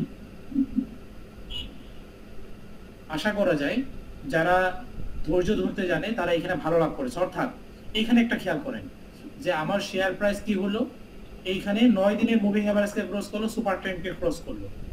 এখন এখান থেকে মার্কেটে সেল প্রেসার আসবে কবে? এখন একটা প্রশ্ন থাকতে পারে, ভালো প্রফিট দিচ্ছে, মার্কেটে সেল প্রেসার আসবে কবে, না মার্কেট চলতে থাকবে? তো মার্কেট নরমালি এই সুইং পর্যন্ত, এখানে একটা সুইং আছে খেয়াল করে দেখবেন, এই সুইং এর কাছে যখন আসবে, এই সুইং হচ্ছে 5750, এই 5750 স্লো হয়ে যাবে। কেন স্লো হবে? এখানে 200 দিনের মুভিং এভারেজ আছে, এখানে দুইটা ফ্যাক্ট আছে, এটা হচ্ছে একটা সুইং আছে এখানে, আর এখানে 200 দিনের মুভিং এভারেজ আছে। অর্থাৎ এই দুইটা ব্যারিকেড এখানে আছে, এই দুইটা ব্যারিকেডকে ক্রস করে মার্কেটকে সামনে আগাতে হবে। তো এই পর্যায়ে এসে মার্কেটের আচরণটা কেমন হয়? এই পর্যায়ে এসে আপনারা সাধারণত দেখবেন যে মার্কেটের আচরণগুলো ঠিক এই টাইপের হবে। এখান থেকে এইখানে যাবে, গিয়ে একদিনই এটা ক্রস করতে পারবে না, এখান থেকে একটু হালকা হাতে নেমে আসবে, তারপরে দেখবেন এখানে এইরকম সাইডওয়ে ট্রেন্ড হচ্ছে, হ্যাঁ সাইডওয়ে ট্রেন্ড। অর্থাৎ এখানে যদি আপনারা খেয়াল করেন এরকম সাইডওয়ে ট্রেন্ড এখানে হবে। এবং এটা সাধারণত কতদিন থাকে? এটা সাধারণত দেখা যায় যে আমাদের মার্কেটে সাধারণত এই সিচুয়েশনগুলো যখন আসে তখন 15 থেকে 1 মাস অথবা 1.5 মাস, 15 দিন থেকে 1 মাস অথবা 1.5 মাস এই সিচুয়েশনটা থাকে। এই সিচুয়েশনটার পর মার্কেট কি করতে পারে, যদি মার্কেটে খারাপ সিচুয়েশন আসে, খারাপ নিউজ আসে, তাহলে এখান থেকে আবার মার্কেট একটা কি করবে, আবার একটু নিচে আসার চেষ্টা করবে। নিচে এসে কি করবে, খেয়াল রাখতে হবে আমাদের যে আমাদের এইখান থেকে নিচে আসলে বেশি আসবে না, এখান থেকে সাধারণত এখান থেকে যা বাড়বে তার হয়তো 40% কিংবা 30% নিচে আসবে, এসে আবার দেখবেন আপ করে এখান থেকে মার্কেট উঠে যাওয়ার পসিবিলিটিটা হাই। আর একটা বিষয় অনেকে আমরা সাধারণত খেয়াল করি যে মার্কেটে তো ভলিউম নাই, এখান থেকে যখন 9 এমআকে ক্রস করলো মার্কেট করে একবার রিট্রাস করলো, তখন অনেকে বলে যে এখনো মার্কেটে ভলিউম নাই, আমি একটু দেখে শুনে কিনি। খেয়াল করেন এই মুহূর্তগুলো যারা টেকনিক্যাল অ্যানালাইসিস জানে তারা কি করে, দেখেন যখনই 9 এমআকে ক্রস করে রিট্রাস করলো তখনই তারা কিন্তু এখানে এন্ট্রি নেন। এবং কোন শেয়ারগুলো থেকে এন্ট্রি নেন, সাধারণত যে শেয়ারগুলো ভলিউম এবং প্রাইস ক্যান্ডেল দুটাই ব্রেকআউট করেছে এবং শেয়ারে এন্ট্রি নেন, তাহলে কি হবে, অল্প সময়ে প্রফিট, অনেক বেশি প্রফিট করতে পারে। আমি একটা শেয়ার দেখাই যে এই সিচুয়েশনে যখন মার্কেট পজিটিভ হওয়া শুরু করলো, শেয়ার ভালো শেয়ার কিন্তু দাম কমে গেছে, সেই শেয়ারগুলোর আচরণ কেমন হতে পারে আমরা একটু দেখি। এই হাইডেলবার্গ এটা তো চেনা যায় না? হ্যাঁ, দেখা যায় না, স্ক্রিন দেখা যায় না, এখন দেখা যায়। আরে দেখতে পাচ্ছি তো আমরা, দেখতে পাচ্ছি। ভাই আপনি কাইন্ডলি একটু রিস্টার্ট। আচ্ছা এই শেয়ারটা দেখেন, হ্যাঁ দেখা যায়। আমি কিন্তু এখানে কোনো ইন্ডিকেটর নেই নাই, এইখানে ইন্ডিকেটর কেন নেই, একটা সাধারণত ব্রেকআউট বোঝানোর জন্য। মার্কেট যখন পড়ে দেখেন এই হাইডেলবার্গ যখন, আমি একটু খেয়াল করি, আপনারা যদি খেয়াল করেন তাহলে খেয়াল করবেন, মার্কেট ফেব্রুয়ারি থেকে পড়ছিল, মার্কেট ফেব্রুয়ারির 13 তারিখ থেকে ডাউন ট্রেন্ড, এবং এই হাইডেলবার্গ ডাউন ট্রেন্ড শুরু হয়েছে মার্চের 3 তারিখ থেকে। অর্থাৎ এখানে মার্কেট আমরা ভালো শেয়ার হলেও দেখবেন ইন্ডেক্স যখন পড়তে থাকে তখন ভালো শেয়ারগুলো পড়া শুরু করে। তো আমরা যদি এখানে দেখেন 9 দিনের মুভিং এভারেজ এবং 200 দিনের মুভিং এভারেজ নেই, তাহলে হাইডেলবার্গের সেল পজিশন ছিল এখানে, এখানে 2টা হচ্ছে সেল সিগন্যাল। আবার যদি সুপার ট্রেন্ড, আমরা যদি এখানে সুপার ট্রেন্ড নেই, তাহলে সুপার ট্রেন্ড নিলেও দেখুনটা ছিল হাইডেলবার্গের সেল পজিশন। অর্থাৎ আপনি 257 টাকা করে এসে সেল দিয়ে বের হয়ে গেলেন এই হাইডেলবার্গ সিমেন্ট, কারণ হাইডেলবার্গ সিমেন্ট ভালো রিটার্ন দিয়েছে অল্প সময়, এই পরন্ত মার্কেটে এখানে রিটার্ন দিয়েছিল এই পজিশনে, এই সেল সিগন্যাল আসলে আপনি বসে থাকলেন। অর্থাৎ 250 টাকার জায়গা ধরেন আপনি 240 টাকায় সেল দিয়েছেন, যখন 200 দিনের মুভিং এভারেজকে ক্রস করে নিচে নামলো। এরপর মার্কেট পড়তেছে, মার্কেট যখন দেখেন এইখানে ভালো হওয়া শুরু করছে, অর্থাৎ আপনারা খেয়াল করেন এইখানে আমি কিন্তু একটা কোন শেয়ারে, এই প্রশ্নের উত্তর কিন্তু আপনারা এখানেই পাবেন যে স্মার্ট বিনিয়োগকারী কোন শেয়ারে আটকে যায় কিভাবে বুঝবো, এই বিষয়টা কিন্তু অনেকেরই প্রশ্ন থাকে। যে আমরা সাধারণত গেমলার যাদের কিন্তু শেয়ার মার্কেটে এটাকে বলা হয় এসএমসি কনসেপ্ট, অর্থাৎ স্মার্ট মানি কনসেপ্ট, ইন্টারন্যাশনালি এটা প্র্যাকটিস, শুধু বাংলাদেশে না। আমরা যাদেরকে গেমলার বলে থাকি যে গেমলার অমুক শেয়ারে ঢুকছে, কিন্তু এটাকে টেকনিক্যাল অ্যানালাইসিসের ভাষায় বলা হয় স্মার্ট মানি কনসেপ্ট। খেয়াল করে দেখেন এখানে বড় বড় ভলিউম দেখা যায়, এখানে মাঝে মাঝে এখানে কিন্তু ভালো একটা ভলিউম হয়েছিল মানে হাইডেলবার্গ সিমেন্টের। যখন এই শেয়ারটা কারেকশন হলো, খেয়াল করে দেখেন শেয়ারটা যখন কারেকশন হলো এরপর কি এর ভলিউম ছিল না ছিল না বলেন তো? না অনেক ছিল না, কমে গেছে, একেবারে ড্রাই, একেবারে ড্রাই। হ্যাঁ, এখন এরপর মার্কেট যখন 25 তারিখের পর ভালো হওয়া শুরু করলো, এরপর দেখেন তো আবার কি ফুল ভলিউম, এই হাইডেলবার্গ সিমেন্টের ফুল ভলিউম এসেছে। তাহলে এই যে মার্কেট খারাপ হওয়ার পূর্বে যে শেয়ারগুলোতে স্মার্ট বিনিয়োগকারী ঢুকেছিল, তাহলে তারা অবশ্যই বের হতে পেরেছে না? অবশ্যই না, তারা বের হয়নি। এই বিনিয়োগকারীগুলো কারা? এই যে হাইডেলবার্গ সিমেন্টের, এইগুলো হচ্ছে লোকাল বিনিয়োগকারী যারা ধৈর্য কম, যখন শেয়ারটা পড়তেছে তখন আর তারা নিতে পারতেছে না, এত পড়তেছে, অর্থাৎ অলরেডি 50 টাকা 60 টাকা কারেকশন হয়ে গেছে, তখন কি করবে বলেন? তারা বিক্রি করে দিচ্ছে, তারা বিক্রি করে বের হয়ে চলে আসছে, বুঝতে পারছেন? জি, তারা বিক্রি করে বের হয়ে আসছে। এবং আপনারা ক্ষুদ্র বিনিয়োগকারী নাম, ক্ষুদ্র বিনিয়োগকারী সাধারণত যারা সাধারণত ইনস্টিটিউট হোল্ডিংস থাকে, স্মার্ট বিনিয়োগকারী তারা সাধারণত শেয়ার থেকে কম বের হন। কেন কম বের হন আমি বলি, যখন এই পর্যায়ে যখন যায় তারা সাধারণত যে পরিমাণ সেল আসার কথা, হ্যাঁ, সেই পরিমাণ সেল সাধারণত খুব কম তারা দেয় না। কারণ দেখেন এই শেয়ারগুলোর পরিণতিটা কেমন হয়, এবং এইখানে যে বিনিয়োগকারীগুলো থাকে ম্যাক্সিমাম সাধারণত ক্ষুদ্র বিনিয়োগকারী। এই যে যখন পড়ন্ত মানে অনেক পড়ে গেছে এই মুহূর্তে সাধারণত দেখবেন ক্ষুদ্র বিনিয়োগকারী। আর আরেকটা জিনিস হচ্ছে কিছু স্মার্ট বিনিয়োগকারী বের হয়ে যায়, যারা টেকনিক্যাল অ্যানালাইসিস আপনারা খেয়াল করে দেখবেন, এইখানে যখন বিনিয়োগ বের হলো অর্থাৎ প্রথম 2-3 দিনেই এখানে দেখেন তো এখানকার ভলিউম গুলো কি বিগ ভলিউম না? জি। এই দিন ঘটনা কি হয়েছে হাইডেলবার্গ সিমেন্টের, আমি ঘটনাটা বলি, প্রেক্ষাপটটা। সকালে এসে হুট করে দেখবেন এইখানে যে পজিশনটা, এই পজিশনটা কি হয়েছিল, এইখানে পজিশনটা হচ্ছে ক্ষুদ্র বিনিয়োগ মানে স্মার্ট বিনিয়োগকারীরা সকালবেলায় দেখবেন যে 2 লাখ বা 3 লাখ শেয়ার দিয়ে বা 1 লাখ শেয়ার দিয়ে হল্টেড। যখন এই শেয়ারটা হল্টেড হলো তখনই দেখা যাচ্ছে যে বাই ভলিউম অনেক পড়ে। তো যারা এখানে পজিশন নিয়েছে তারা কিন্তু জানে যে তাদের এখানে বাই পজিশন কতটুকু আর লোকাল মার্কেটের কতটুকু। যখন লোকাল পাবলিক অনেক চলে আসে তারা কি করে তাদের পজিশন থেকে এখানে সেল দিয়ে বের হয়ে যায়। এটাই হচ্ছে স্মার্ট বিনিয়োগকারীর এই পোর্শনে একটা বের হয়ে যায়। আর এই দিকে যখন আসে এই নরমালি যখন 30 বা 40% পড়ে যায় তখন সাধারণত স্মার্ট বিনিয়োগকারী মার্কেট সামান্য ভালো হয়। দেখেন মাত্র হাতে গোনা কয়েকদিন এখানে এই পজিশনটাকেই বলা হয় ব্রেকআউট, অর্থাৎ ক্যান্ডেলস্টিক প্যাটার্ন 9 এমএকে ক্লোজ করবে এবং সুপার ট্রেন্ড গ্রিন হয়ে যাবে। তাহলে এখানে যখন প্রবেশ করলো দেখেন মাত্র কয়েকদিন শেয়ার মার্কেট ভালো, এক সপ্তাহের মধ্যে আগের পজিশন চলে আসছে না? এটা জি, এটাই হচ্ছে মার্কেটের খেলা। মানে স্মার্ট বিনিয়োগ দেখে স্মার্ট বিনিয়োগকারী দেখে মার্কেটে ইনভেস্ট করেন। স্মার্ট বিনিয়োগকারী যখন কিভাবে বুঝবো, নরমালি টোটাল পাবলিক হোল্ডিংস এর মাথায় রাখবেন 10%, পাবলিক হোল্ডিংস এর 10% volume, price breakout plus volume breakout যদি হয় মনে রাখবেন সে শেয়ারে স্মার্ট বিনিয়োগ ঢুকেছে। ওই শেয়ারে যখন কোনো শেয়ারে স্মার্ট বিনিয়োগ হয় তখন সে শেয়ারটা মনস্টার রূপ নেয় এবং 3 থেকে 4 মান্থ অথবা 6 মান্থ যদি মনস্টার রূপ নেয় তাহলে মিনিমাম 6 মাস ধরে শেয়ারটা রিটার্ন দেয়। আপ ডাউন হবে কিন্তু 6 মাস ধরে রিটার্ন পাবেন, অর্থাৎ ভালো রিটার্ন দেয়। আপনারা খেয়াল করে দেখবেন, এটাই হচ্ছে মার্কেটের একটা মেইন একটা মেজর একটা বিষয়। এই সবটুকু বিষয়েও যদি কেউ আমরা খেয়াল রাখি তাহলে মার্কেট থেকে ভালো করতে পারবো।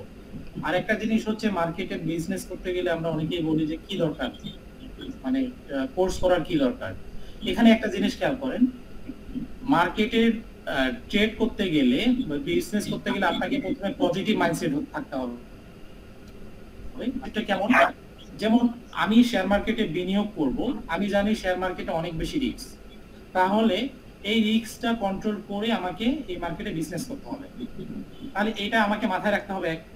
তারপর কি করতে হবে আপনাকে, দেখেন এটা কিন্তু তারপর হচ্ছে রিড, স্টাডি, বুক চার্ট, বিভিন্ন চার্ট বুক বা স্টাডি বা কোর্স করা, এটা করতে হবে। তারপর আপনি যা স্টাডি করে যা অর্জন করবেন সেটা মার্কেটে এক্সিকিউট করবেন এবং মার্কেটে আপনি প্রতি সপ্তাহে কি পরিমাণ লাভ বা লস করতেছেন, কেন লস করবেন লিখে রাখতে হবে। যে আপনি লস করেছেন, 3টা ট্রেডে লস করেছেন, কেন লস হয়েছে, আপনার ভুলটা কোথায়, কি ভুলের কারণে আপনার লস হচ্ছে। আপনি মার্কেট সেন্টিমেন্ট ধরতে পারতেছেন না, মার্কেট যখন আপে যাচ্ছে তখন কিনতেছেন, ডাউনে কিনতে পারতেছেন। তো এই বিষয়গুলো কিন্তু অবশ্যই খেয়াল রাখতে হবে।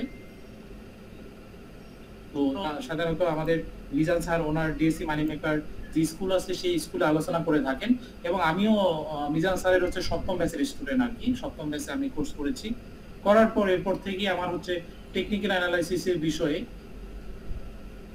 মানে আমার শুরু এবং চেষ্টা করে যাচ্ছে প্রতিদিন বিষয়গুলো ডেভেলপ করে সামনে নিয়ে এগিয়ে নিয়ে যাওয়ার। আরেকটা বিষয়, শিখলে কিন্তু কেউ কোনো বিষয়ে দেউলিয়া হয়ে যায় না। আর না জানার নাম একটা মানুষ কখন হচ্ছে বিপদে পড়ে, যখন আমি আসলে বিষয়টা জানি না আর মার্কেটের নেচার জানি না বা মার্কেট কিভাবে চলে এই সম্পর্কে একটা বেসিক ধারণাও যদি না থাকে তাহলে কিন্তু মার্কেটে লস হওয়ার সম্ভাবনাটা অনেক বেশি থাকে, যেটা একটু আমরা কেয়ার করলেই আমরা এটা বুঝতে পারবো। আর সবচেয়ে বড় কথা হচ্ছে মার্কেটে আমি ঢুকলে লস হলে কি করব।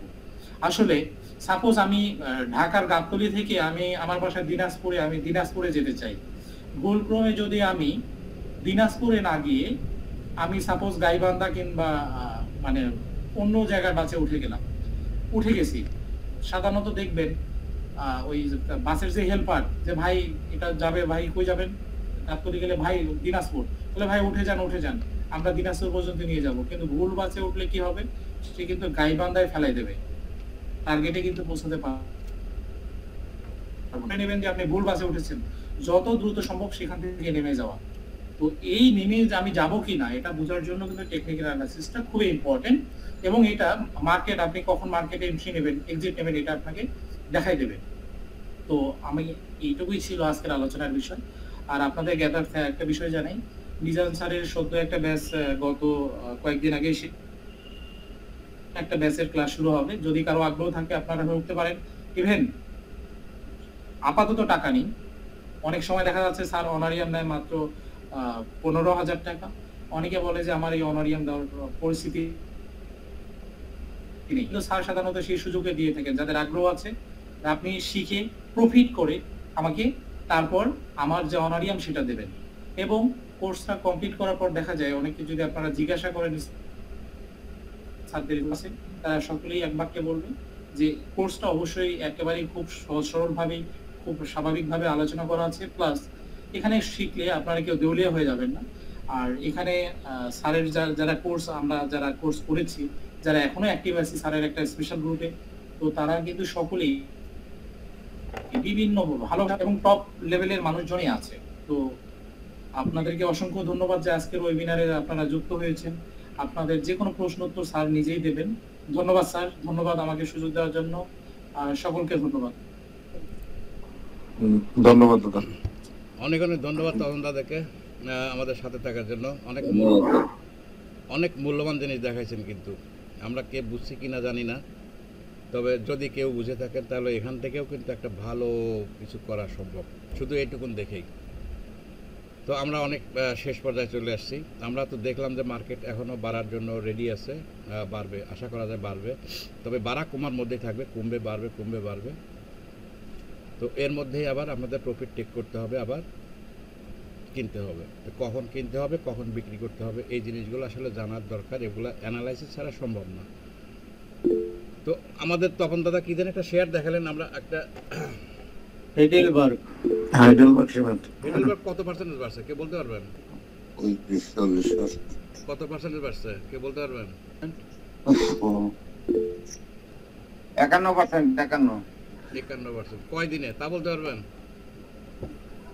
10 দিনে 51%। 10 দিনে 51% বাড়ছে। হ্যালো, হ্যাঁ 10 দিনে 51%। আচ্ছা, 2 সপ্তাহ আর কি, 2 সপ্তাহ। আচ্ছা মুকুল ভাই, অনেক ধন্যবাদ আপনাকে। 10 দিনে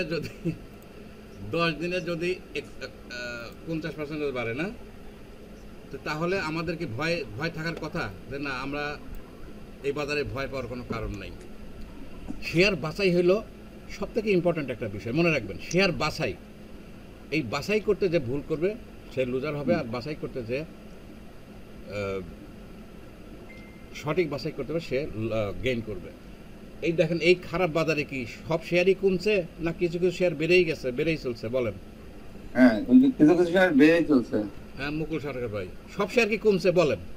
হ্যাঁ, সত্যি করে বলেন, সব শেয়ার কি কমে গেছে? সবই কমছে না, অনেক শেয়ারই কমে গেছে, কিন্তু কিছু শেয়ার বেড়েই যাচ্ছে। ওই যেমন লাভেলো আছে, বেড়েই চলেছে, ইসাসারি বেড়েই চলেছে। হ্যাঁ, তারপরে এআইএল বাড়ছিল এর আগে, তারপরে হ্যাঁ এআইএল বাড়ছে, তারপরে সিটি জেনারেল বাড়ছে, তারপরে প্রাইম মিউচুয়াল ফান্ড বাড়ছে, তারপরে যে ইদানিং আর একটা মিউচুয়াল ফান্ড বাড়তে আছে, ক্যাপিটেক বাড়ছে, মেলা বাড়ছে, তাই না? বাড়ে নাই? এগুলো কি কমছে? তাহলে বহুত শেয়ার আছে। আমি এরকম গুনলে পরে দেখবেন যে 15-20টা বাইর করবো। তো আমার লাভ করতে কয়টা শেয়ার লাগে মুকুল ভাই? কি নতুন লাভ করা যায়? একটা। মুকুল ভাই কি আজকে ওয়েবিনারে নতুন নাকি? এর আগে ছিলেন কখন? হ্যাঁ, আজকে নতুন আসছেন? হ্যাঁ নতুন আসছে। লিটু অনিন্দ্যদের সরকার আমাকে বললো। ও আচ্ছা আচ্ছা আচ্ছা, অনিন্দ দাদা, আচ্ছা থ্যাংক ইউ। তো তাইলে মোটামুটি আমরা ধারণা আছে মার্কেট সম্বন্ধে। তো বেশ কিছু শেয়ার কিন্তু বাড়ছে, তাইলে আমরা লুজার হইলাম কেন? প্রশ্ন আসে না? আমরা তো প্রশ্ন আমরা তো আসলে ওই শেয়ারটা ধরাটাই হলো বিষয়। আচ্ছা, ধরাটা বিষয়। তাহলে আমরা লুজার হই কেন, এটাকে আমাকে ভাবতে হবে যে আমরা স্যার, কেন টেক করার সময় হ্যাঁ ই করতে পারি। আমরা লুজার হয়ে আসলে ওই কোথায় বাই করবো আর কোথায় সেল করবো এটা জানি না, এটা এই জন্য আমরা লুজার হয়ে এই যে না, না শুধু তাই না, কোথায় বাই কোথায় ওটা তো আছেই, তো ওটা তো আছেই, তারপরে কোন শেয়ারে বিনিয়োগ করব, কখন বিনিয়োগ করব, এটা একটা ব্যাপার, তাই না? যে কোন শেয়ারে বিনিয়োগ করব, কখন বিনিয়োগ করব। তাহলে আমরা কি দেখলাম, ইদানিং একটা শেয়ার বাড়তেছে, সেটা হলো রিসেন্ট বাড়তেছে কোন শেয়ারটা, ওই জেমিনি চিপটা তো বাড়ছে না, একটু বেশি বাড়ছে, বেশি বাড়লো জানি কোনটা, আস্থা বোটও বাড়ছে অনেকটুকু। স্যার রিসেন্ট সাইড পাওয়ার তো খুব ভালো বাড়তেছে স্যার। সাইজ পাওয়ার আস্থা বোটও মিয়ার সিমেন্টও বাড়ছে অনেক। হ্যাঁ পেপার এন্ড প্রিন্টিং এর পেপার প্রসেস। আচ্ছা 100% বাড়ছে এরকম দুই একটা শেয়ার আছে নাকি? না, পেপার প্রক আর মনোস্কুল এই দুটা একটু টান মানে কন্টিনিউয়াস বাড়ছে। হ্যালো হ্যালো, আচ্ছা যাই হোক, মিজান ভাই এই বছরের শুরুতে একটা কথা বলছিলে 24 সালটা হবে আমাদের জন্য সেরা একটা সাল, যেমন 2010, হ্যাঁ এরকম। তা আসলে এইটার উপরে একটু বেশি ভরসা করা হয়ে গেছিল। 200 টাকার পেপার পড়েছে 100 টাকা চলে আসছে শেষ। এটা তো শেষ হয় নাই, বছর বছর কি 150 টাকায় বছর কি শেষ হয়েছে ভাই, কেবল শুরু না ভাই, অনেক অনেক পেইন দিছে 6 মাসে। পেইন তো দিছে হলো আপনার না বোঝার কারণে, পেইন তো দেবেই, তাই না? পেইন হয়েছে না বোঝার কারণে, বছর শেষ হয় নাই। এই বছরে একটা সম্ভাবনার কথা বলা হয়েছে যে সাইক্লিক অর্ডারে কিন্তু আসলে বাড়ার কথা। আশা করি বাড়বে ইনশাল্লাহ, দেখেন হয় টুডে যত মনে হয় 24 সাল 25 সাল যেটাই হোক বাড়বে, আশা করা যায়। তো আমার কথা সেটা না, আমার কথা হলো যে এই যে খারাপ বাজারেও কিন্তু কিছু কিছু শেয়ার বাড়ছে, কিন্তু আমরা বাছাই করতে পারিনি, যে কারণে আমরা হয়তো লুজার হয়েছি। তো রিসেন্ট একটা শেয়ার যেমন ওয়াটা কেমিক্যাল, আজকে কে জানি বলবো এটার কথা, ওয়াটা কেমিক্যাল এটা বাড়ছে কত পার্সেন্টেজ বাড়ছিল? 55% বাড়ছিল কয়দিনে? আচ্ছা আমি এটা ইয়েতে ডে চার্টে দেই, 7 দিনে। আচ্ছা আমরা এটা 7 দিনে। আচ্ছা না, আরেকটু নিচ থেকে ধরি, এখান থেকে ধরি, তাহলে কয়দিনে এইটুকুন বাড়ছিল হলো 55%। তাহলে 1 2 3 4 5 6 7 8 9 10 11 দিনে, 11 ওয়ার্কিং ডেজে। তো 11 দিনের জন্য 55% বাড়ে, যদি আমরা সঠিকভাবে এটা ধরতে পারতাম, কথার কথা, তাহলে আমাদের লস কভার হইতো না 50%। যারা যদি কেউ যদি 50% লস করে থাকেন, তাহলে সঠিক সময় যদি ধরতে পারেন, যদি এটা, আর যেহেতু মার্কেট আরো বাড়বে, তাহলে আরো যদি বাড়ে তাহলে 100% তো বাড়তে পারে নাকি? আচ্ছা, তারপরে ইদানিং একটা বাড়লো প্রিমিয়ার সিমেন্ট, মনে হয় বেশ ভালো বাড়ছে, বাড়ছে না? সিমেন্ট সেক্টরে মনে হয় ম্যাক্সিমাম শেয়ারই বাড়ছে। প্রিমিয়ার সিমেন্ট কত বাড়লো স্যার? প্রিমিয়ার সিমেন্টটা কত যেতে পারে? ওরে বাবা, এটা তো স্ক্রিন দেখা যাচ্ছে না ভাই। স্ক্রিন দিছি তো, দেখতে পাচ্ছি। ও স্ক্রিন আবার কমে গেছে, চলে গেছে। ও সরি। আপনারা তাহলে ওটা দেখতে পারেন না, এটা না হাইডেলবার্গ সিমেন্ট দেখালাম না? দেখতে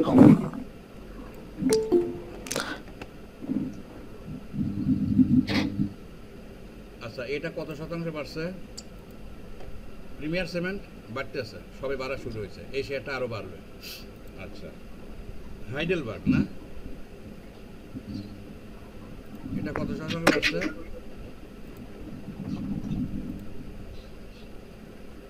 এটা 55-55% মতো বাড়ছে। তো সিমেন্ট সেক্টর যেহেতু বাড়তেছে, তো অতএব সিমেন্ট সেক্টরের আমি আপনাদের একটা সূত্র শিখিয়ে দিই। সিমেন্ট সেক্টর যেহেতু বাড়তেছে, তো সিমেন্ট সেক্টরের যে শেয়ারটা বাড়ে নাই কিন্তু ভালো, সেই শেয়ারটা অনেক বাড়তে পারে। এবার আমরা আসি তো তাইলে দেখেন এটাই বা কয়দিন লাগছে? এই যে 55% 54% ভালো, 1 2 3 4 5 6 7 8 9 10 11 দিনে 54% বেড়ে গেছে, তাই না? এইসব শেয়ারগুলো ভালো।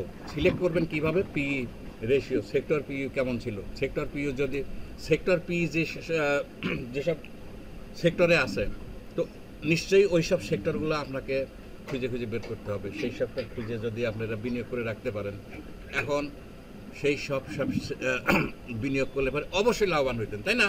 হইতেন না যদি এসব জায়গায় কিনতে পারতেন? এখানে কিন্তু একটা প্যাটার্ন ছিল। আচ্ছা, এখন আবার কি হয়, অসময় কি আসে আল্লাহ রে।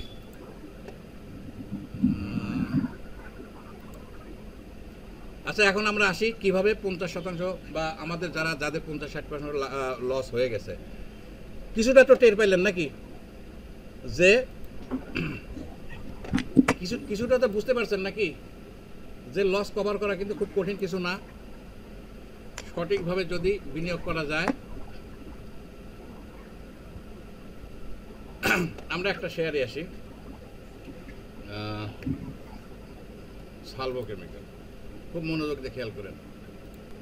আমি আপনাদের একটা কথা বলছিলাম এর আগে যে আমরা 10 টাকার শেয়ার 7 টাকায় কিনবো নাকি 30 টাকায় কিনবো। দেখেন তো এই শেয়ারটা এক সময় কত ছিল, খুব মনোযোগ দিয়ে শোনেন। এক সময় ছিল হলো 67 টাকা 80 পয়সা। এই সেটা কমতে কমতে কমতে কমতে কততে আসলো? আপনারা নিজেরা যারা ল্যাপটপে আছেন দেখতে পারেন, আপনারা এই মান্থলি চার্টে দেখতে পারেন, আপনারা নিজেরাও দেখতে পারেন একটু হিসাব করতে যে কিভাবে লস কভার হয়। দেখেন কিন্তু যারা, আমি আবারও বলছি, যারা বেশি লোভী তারা কিন্তু কোনোদিন এইসব কাজ করতে পারবে না। তো এই শেয়ারটা একসময় ছিল 67 টাকা 80 পয়সা, ধরেন 68 টাকা। কমতে কমতে কমতে কমতে কোথায় আসলো? 41 টাকা, 8 টাকা 50 পয়সা। 8 টাকা 50 পয়সা। যদি ল্যাপটপ থাকে তা দেখতে পারবেন চারটা 8 টাকা 50 পয়সা নাম ছিল। হ্যাঁ 8 টাকা 50 পয়সা আসার পরে কি হইলো দেখেন, খুব মনোযোগ দিয়ে খেয়াল করেন। একটা সাইড ওয়েতে তৈরি হইলো, একটু আপ অ্যান্ড সাইড ওয়ে। এটা কিন্তু একটু আপ অ্যান্ড সাইড ওয়ে তৈরি হয়েছে, দেখছেন তো? সাইড ওয়ে তৈরি হওয়ার পরে যারা আমার স্টুডেন্ট আছেন তারা বুঝবেন কোনো একটা সূত্র আছে, তাই না? যেই সূত্রটা দেখলে পরে বোঝা যাবে যে এখান থেকে বাড়া শুরু হবে না। এমআই, ওই যে আমাদের স্প্রেডিং যেটা, তো সেই স্প্রেডিং যদি আমরা বুঝতে পারি, তো সেইটা যদি আমরা জাস্ট আমরা বসে থেকে যে এখানে কিনলাম, যদি আমি এখানে কিনতাম তো এখানে কত ছিল? 8 টাকা। আমি 10 টাকাই ধরলাম, আর নাম ছিল হলো 8 টাকা 8.5 টাকায়। আমি ধরলাম 10 টাকাই কিনলাম। তো এই শেয়ারটা যদি আমি বিনিয়োগ করি, এটাকে বলা হলো, আমি বলছিলাম আপনাদেরকে যে একটা কথা বলছি, এটাকে অনেকে খারাপভাবে দিতে পারে যে খুব বেশি জাননেওয়ালা হয়ে গেছে। অনেক কথাই শোনেন, মানুষের তো মানে প্রকারভেদ আছে, নানান রকম মানুষ আছে, অনেকে অনেক কথাই বলতে পারে। কিন্তু যদি একটু ডিপলি চিন্তা করা হয় বা যদি মানে ঠান্ডা মাথায় যদি কেউ বিনিয়োগ করতে আসে এই বাজারে, তবে তার কোনোদিন লস হবে না এবং প্রচুর প্রফিট করতে পারবে। আচ্ছা ঠিক আছে, তাহলে আমরা এখানে যদি বিনিয়োগ করতাম, তাহলে এই কিছুদিন পরে এই শেয়ারটা কত ছিল? ধরেন 10 টাকাই বিনিয়োগ করলাম, তাহলে আমার 157% লাভ। 157% লাভ, তার মানে 10 টাকার জিনিস 8.5 টাকা শেয়ার উঠলো, হলো কত উঠলো? তাহলে 100% বেশি হলো না? 20 টাকা মানে হলো 20 টাকা মানে হলো 100%। তাহলে তার মানে প্রায় 200% বাড়ছে। তো আমার যদি আমার যদি 150% লস হয়ে যায়, তাহলে আমি যদি এখানে বিনিয়োগ করতাম, আমার কি হইতো বলেন? লস কভার হয়ে কত লাভ হইতো বলেন? কে বলতে পারবেন? এই প্রশ্নের উত্তর কে দিতে পারবেন? ধরেন আমার 50% লাভ হয়েছে, লস হয়েছিল, তো আমি 50% লস করছি। লস করার পরে আমি যদি এই জায়গায় বিনিয়োগ করতাম, তাহলে আমার লস কভার হয়েও আরো কত লাভ হইতো বলেন? কে বলতে পারবেন? কই পারেন না ভাই? আমি কিন্তু বেশি দিন যাই নাই। এই যে লস কভার হয়েও আরো, হ্যাঁ, কত লস কভার হওয়ার পরে কত শতাংশ লাভ হয়েছিল? হ্যাঁ 100% এর বেশি, 130% ভাই। আচ্ছা 130%, আচ্ছা 130, আমার হিসাবে 180% হলো। 80% না, 28 টাকা যেহেতু। না লস ছিল না 50%। হ্যাঁ 50% লস ও ছিল। 50 লস কভার করার পরে, সরি হ্যাঁ, লস কভার পরে কত লাভ হইলো? 130। তাহলে লস কভার পরে 130% লাভ হয়েছে। তাহলে বলেন শেয়ার বাজারে লস আছে কোনো? কিন্তু এই জায়গাগুলো খুঁজে খুঁজে বা বের করতে হবে যে ঐতিহাসিক কোন দরে কোন শেয়ারগুলো আছে এবং ভালো শেয়ার। তো আমি যদি এই জায়গায় ধরি, তাহলে আমি এই জায়গায় এটা কয়দিনে লাভ, কয়দিনে হয়েছে, এই সময়টা কয়দিন ছিল আমি আপনাদেরকে বলি, তাও বলে দেই। এই সময়টা ছিল জানুয়ারি 16 থেকে না সরি পহেলা মে 16 থেকে 1 মার্চ 17। কয়দিন হয়, কতদিন হয় ভাই একটু হিসাব করেন, আপনারা এটা করেন না? 10 মাসে। তো 10 মাসেই যদি আমার 10 মাসে সঠিক হিসাব হয়েছে তো? হ্যাঁ, পহেলা মে থেকে পহেলা March, May, June, July, August, September, October, November, December, January, February, March, 12 মাস। আচ্ছা 12 মাস। তো 12 মাসে আমার লাভ হইলো কত? হ্যাঁ হ্যাঁ, 12 মাসে লাভ হইলো কত আমার? 180। হ্যাঁ 180%। তাইলে আমার কি শেয়ার বাজারে লস আছে বলেন? দেখেন।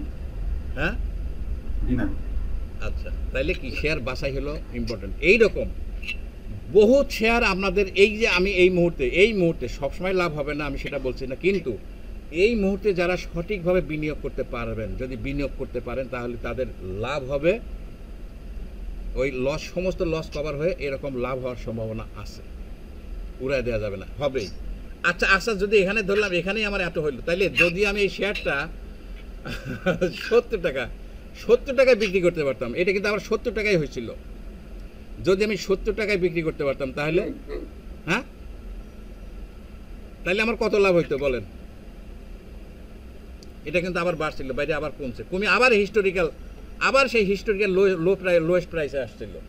তো এখন আমি যদি আবার এখানে বিনিয়োগ করতাম, এটাও কিন্তু আবার সেই কত দামে আসছিল? 10 টাকাই আসছে, সেই 10 টাকায় আসছে, বা আরো কমছিল কিন্তু এরা মানে আবার 7 টাকা 70 পয়সা আসছিল, 7 টাকা 70 পয়সা। তো ঠিক আছে, তাহলে আমি যদি এখানে বিনিয়োগ করতাম 7, আমি আবার 10 টাকাই ধরলাম, এখানে সে 10 টাকা ধরলাম, আমার এবার লাভ হয়েছে কত? কোন দেখি। হ্যাঁ কত লাভ হয়েছে? 550% লাভ। কল্পনা করা যায়?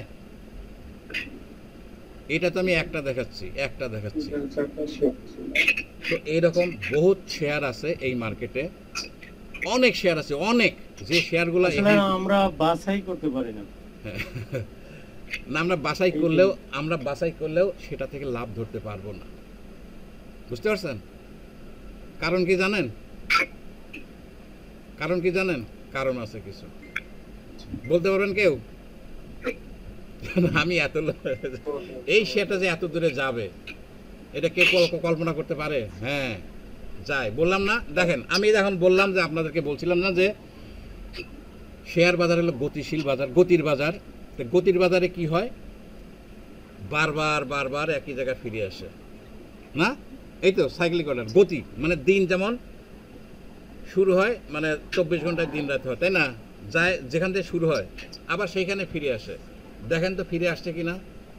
ফিরছে? বলেন, ফিরে আসছে? এখানে নাম ছিল, সময় লাগছে, আমি বলতেছি, আমি কিন্তু তা বলতাম সময় লাগবে, কিন্তু আসছে তো, যত সময় লাগুক আসছে তো, নাকি? এটা তো সত্য নাকি মিথ্যা? নাকি আমি কি মিথ্যা দেখাচ্ছি এটা বলেন? আমি এটা সালভো কেমিক্যালের একটা আপনাদেরকে জাস্ট উদাহরণ দিলাম। তো এই জিনিসগুলো কি মিথ্যা?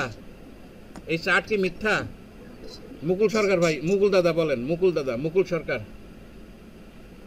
যে চার্টটা দেখলেন মিথ্যা? হ্যাঁ না, চার্টগুলি ঠিক আছে, কিন্তু এই শেয়ারগুলি চয়েস করাই তো কঠিন ব্যাপার।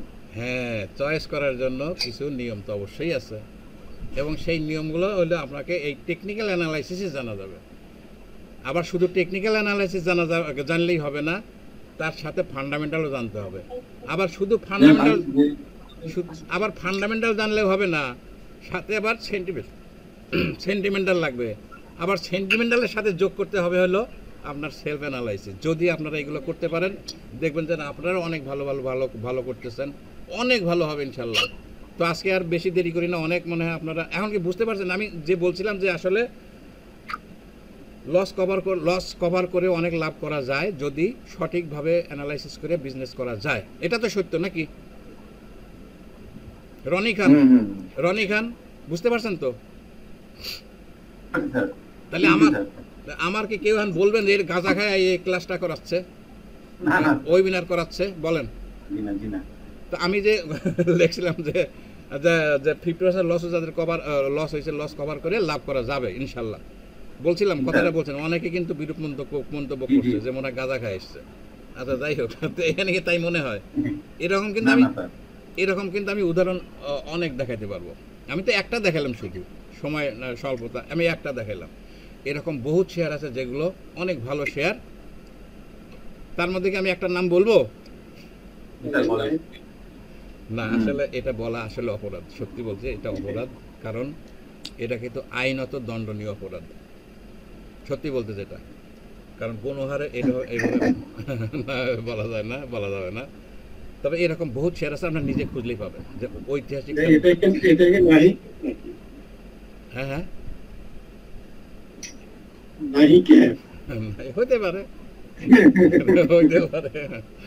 তো যাই হোক এরকম আছে, বহুত শেয়ার আছে যে শেয়ারগুলো ঐতিহাসিক কম দামে পড়ে আছে, ভালো শেয়ার। এইসব শেয়ারগুলো বাছাই করে যদি বিনিয়োগ করে কেউ রাখতে পারে, আর যদি আমরা তো দেখালাম 500 না 550% লাভ হয়েছে, আর যদি কেউ এই যে অ্যানালাইসিস করে যদি আবার এটা কেনা বেচা করতে পারে, যদি কেনা বেচার মধ্যে থাকে, তাইলে কিন্তু তার দেখা যাবে লাভ 1000% পার হয়ে গেছে। বুঝতে পারছেন? তো আমরা যে এই যে আমরা ইদানিং ওই যে ছাগলকাণ্ডে মতিউর রহমান সাহেব যে ধরা খাইছে, উনি কিন্তু আসলে ওই ইয়ের থেকে উনি কিন্তু টাকা ইনকাম করছে শুধু শেয়ার বাজার থেকে। আমি যতদূর জানি উনি 2 কোটি টাকা, সরি এটা বলা ঠিক হবে না এখানে, যাই হোক উনি নিজেও বলছেন যে শেয়ার বাজার থেকে তিনি বেশি বড় প্রফিট করছেন। তো উনি এইভাবেই শেয়ারগুলো বিজনেস করছেন, এইভাবে লং টার্মের জন্য যে শেয়ারগুলো মানে কি বলে এটাকে, কম দামে ভালো শেয়ার পড়ে আছে, নিচে পড়ে আছে না, একদিন বাড়বেই, এবং বাড়বে কত, ওই যে আগের হিস্টোরিক্যাল যে শুরু হয়েছিল সেই হিস্টোরিক্যাল জায়গাটাকে পৌঁছাবে, একদিন না একদিন পৌঁছাবেই। তো এইসব শেয়ার যদি কেউ সঠিকভাবে বিনিয়োগ করতে পারে, আসলে তার প্রফিট হয় অনেক বেশি। কিন্তু আমরা পারি না, আমরা দিলে একটু লাভ হইলে বেশি দিলাম, আবার কিনলাম, দেখা গেল আবার লস হয়ে গেছে। তো আসলে অ্যাকচুয়ালি হলো স্টক মার্কেটে স্টক করতে হয়, স্টক করলেই স্টক মার্কেট থেকে লাভ পাওয়া যায়। তো আমি আজকে এখানে শেষ করছি, আমার মনে হয় আর বেশি দেরি করা উচিত, অনেকে মনে হয় বিরক্ত হয়ে গেছেন। তো ওয়েবিনার কি করলে ভালো লাগে নাকি? ওয়েবিনার কি দরকার আছে? শেখা যায় কিছু? অবশ্যই স্যার, এসব ট্রাই করলে আরো ভালো হয়। হ্যাঁ আসসালামু আলাইকুম স্যার। ওয়ালাইকুম আসসালাম ওয়া রাহমাতুল্লাহি ওয়া বারাকাতুহু। কক্সবাজার বলছিলাম স্যার। জি মিজান স্যারকে বলছিলাম, আমি কক্সবাজার থেকে স্যার। জি শহীদুল ইসলাম ভাই বলেন। জি ভালো আছেন স্যার? আলহামদুলিল্লাহ স্যার, আপনার সম্পর্কে আমি অনেক শুনেছি, তো আজকে আলহামদুলিল্লাহ আপনার কথাবার্তা শুনতে পেরে আমার নিজের কাছে খুব আমি এমন এক জায়গায় আছি যেখানে শেয়ার মার্কেট বলতে কেউ কিছু বুঝে না, এমন একটা জেলায় আছি, মানে কক্সবাজারের লোকজন শেয়ার মার্কেট নিয়ে একদম বিরক্ত, বুঝে তারা শুধু জুয়ারি ছাড়া কিছু বলে না। কিন্তু আমি এই মার্কেটে ইনভেস্ট করে স্যার আমার মূলধন বলতে গেলে আমি 30-25 লাখ টাকা নষ্ট করে ফেলছি এই মার্কেটে ঢুকে।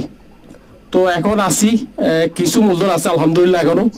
তো আসলে আপনার মতো একদম অনেকদিন ধরে চিন্তা করতেছি, কারণ এখানে আসলে কিছু না জেনে না বুঝে ইনভেস্ট করা আসলে একটু বড় ধরনের বোকামি। তো স্যার আমি আপনার সহযোগিতা এবং আমি অ্যানালাইসিস শিখতে চাই, আমি এই মার্কেটে থাকতে চাই স্যার। আচ্ছা, আমাদের ক্লাস শুরু হচ্ছে আগামী 13ই জুলাই না 13ই জুলাই? জি 13ই জুলাই একটু পিছাইতে পারে, সম্ভবত একটু পিছাইতে পারে। আর যদি কেউ ভর্তি হতে চান, ওই যে আমাদের গ্রুপে ডিএসসি মানি মেকার গ্রুপে একটা বিজ্ঞাপন দেওয়া আছে, বিজ্ঞানের ওই ভিতরে ফর্ম দেওয়া আছে, ওই ফর্ম ফিল আপ করলে আমি পরবর্তীতে মেইল করে জানাই দিব যে মানে বিস্তারিত জানাই দেওয়া হবে, মানে সব স্যার আমি তো কোনো গ্রুপে নাই, আপনার কোনো গ্রুপে নাই, আমি জাস্ট আমাকে একবার শেয়ার করছে, আপনার সম্পর্কে আমি জানতাম আগে। আচ্ছা আচ্ছা। তো সে তার রেফারেন্স দিয়ে আমি আজকে উনি আমাকে লিংক দিছে আপনারটা, আজকের এই মিটিং এর লিংকটা। আসলে একজন মানুষ এই বাজারে শেখা ছাড়া কোনো মতেই সম্ভব না, 100% লস করবে, লস। তো কেউ ভর্তি হতে চাইলে আমাদের গ্রুপে, ওই যে ডিএসসি মানমেকার ফেসবুক গ্রুপে আমাদের অ্যাড দেওয়া আছে, ওই ওখানে লিঙ্কও দেওয়া আছে, ভর্তি ফর্মের লিঙ্ক দেওয়া আছে, ওই লিঙ্কে ফর্ম ফিল আপ করলেই আমি রিপ্লাই দেব, বিস্তারিত জানাই দিব। আবার ওই যে বিজ্ঞাপনে একটা হোয়াটসঅ্যাপ নাম্বারও দেওয়া আছে, হোয়াটসঅ্যাপ নাম্বারে যোগাযোগ করলেও হবে। স্যার আমার এই নাম্বারটা কি আপনি একটু অ্যাড করে দিবেন, আমি ওখানে আপনি কি এই যোগাযোগ করব? এই ব্যাচে করতে চাচ্ছেন? জি স্যার, নেক্সট ব্যাচে? আচ্ছা ঠিক আছে, জি স্যার, ঠিক আছে, থ্যাংক ইউ শহীদুল ভাই। জি স্যার। স্যার আমার নাম্বার কক্সবাজারে আসেন বেড়া আসেন স্যার, এই টাইমে আসুন স্যার, এখন মজা বেশি নাকি? তো জি এই টাইমের মধ্যে বর্ষার সময়। আচ্ছা সবাই যাই হোক ঠান্ডা মাথায় বিজনেস করেন, অনেক ভালো লাগবে। বিজনেস এটা যদি করতে হয়, আমার মনে হয় যে যদি করতে হয় তাহলে শিখে ভালো করে ভালোভাবে করা উচিত, একটু সময় দেওয়া উচিত এই মার্কেটে। আর যদি লস করতে চান সেটা ভিন্ন কথা, সময় না দিলে লস করতেই হবে। তো সবাই তো চায় আসলে যে একটু ভালো কিছু করতে, তাই না, পাইতে, কিন্তু সেই অনুপাতে কাজ করে না, সমস্যা হলো এখানে। কিন্তু আমি বলি যে আসলে এই জায়গাটা হলো সম্পদে পরিপূর্ণ, বুঝছেন, ধন সম্পদে পরিপূর্ণ, খালি শুধু ওখান থেকে নেওয়ার কৌশলটা জানতে হবে। যে নেওয়ার কৌশলটা যে জানতে পারছে সে কিন্তু হিউজ প্রফিট করতেছে। আমি এখানে যদি আমার স্টুডেন্টরা তো জিজ্ঞেস করি নাই, বলতে পারতেন, হয়তো ইনফ্লুয়েন্স হইতেন যে হ্যাঁ ভালো, অনেক ভালো করতেছে, তার মধ্যে একজন বলে গেলেন। তো চেষ্টা করবেন শিখে ব্যবসা করার, মজা পাবেন, আসলে মজাটাই কিন্তু। তো ঠিক আছে, অনেক ধন্যবাদ ভাই, শহীদুল ভাই, যোগাযোগ হবে, কথা বলবো। হ্যাঁ তাহলে আমরা বিদায় নিতে পারি। তো অসংখ্য ধন্যবাদ সাথে থাকার জন্য। শুভরাত্রি, আসসালামু আলাইকুম। ওয়ালাইকুম আসসালাম ওয়া রাহমাতুল্লাহ। ওয়ালাইকুম আসসালাম ওয়া রাহমাতুল্লাহ। আল্লাহ হাফেজ। আল্লাহ হাফেজ।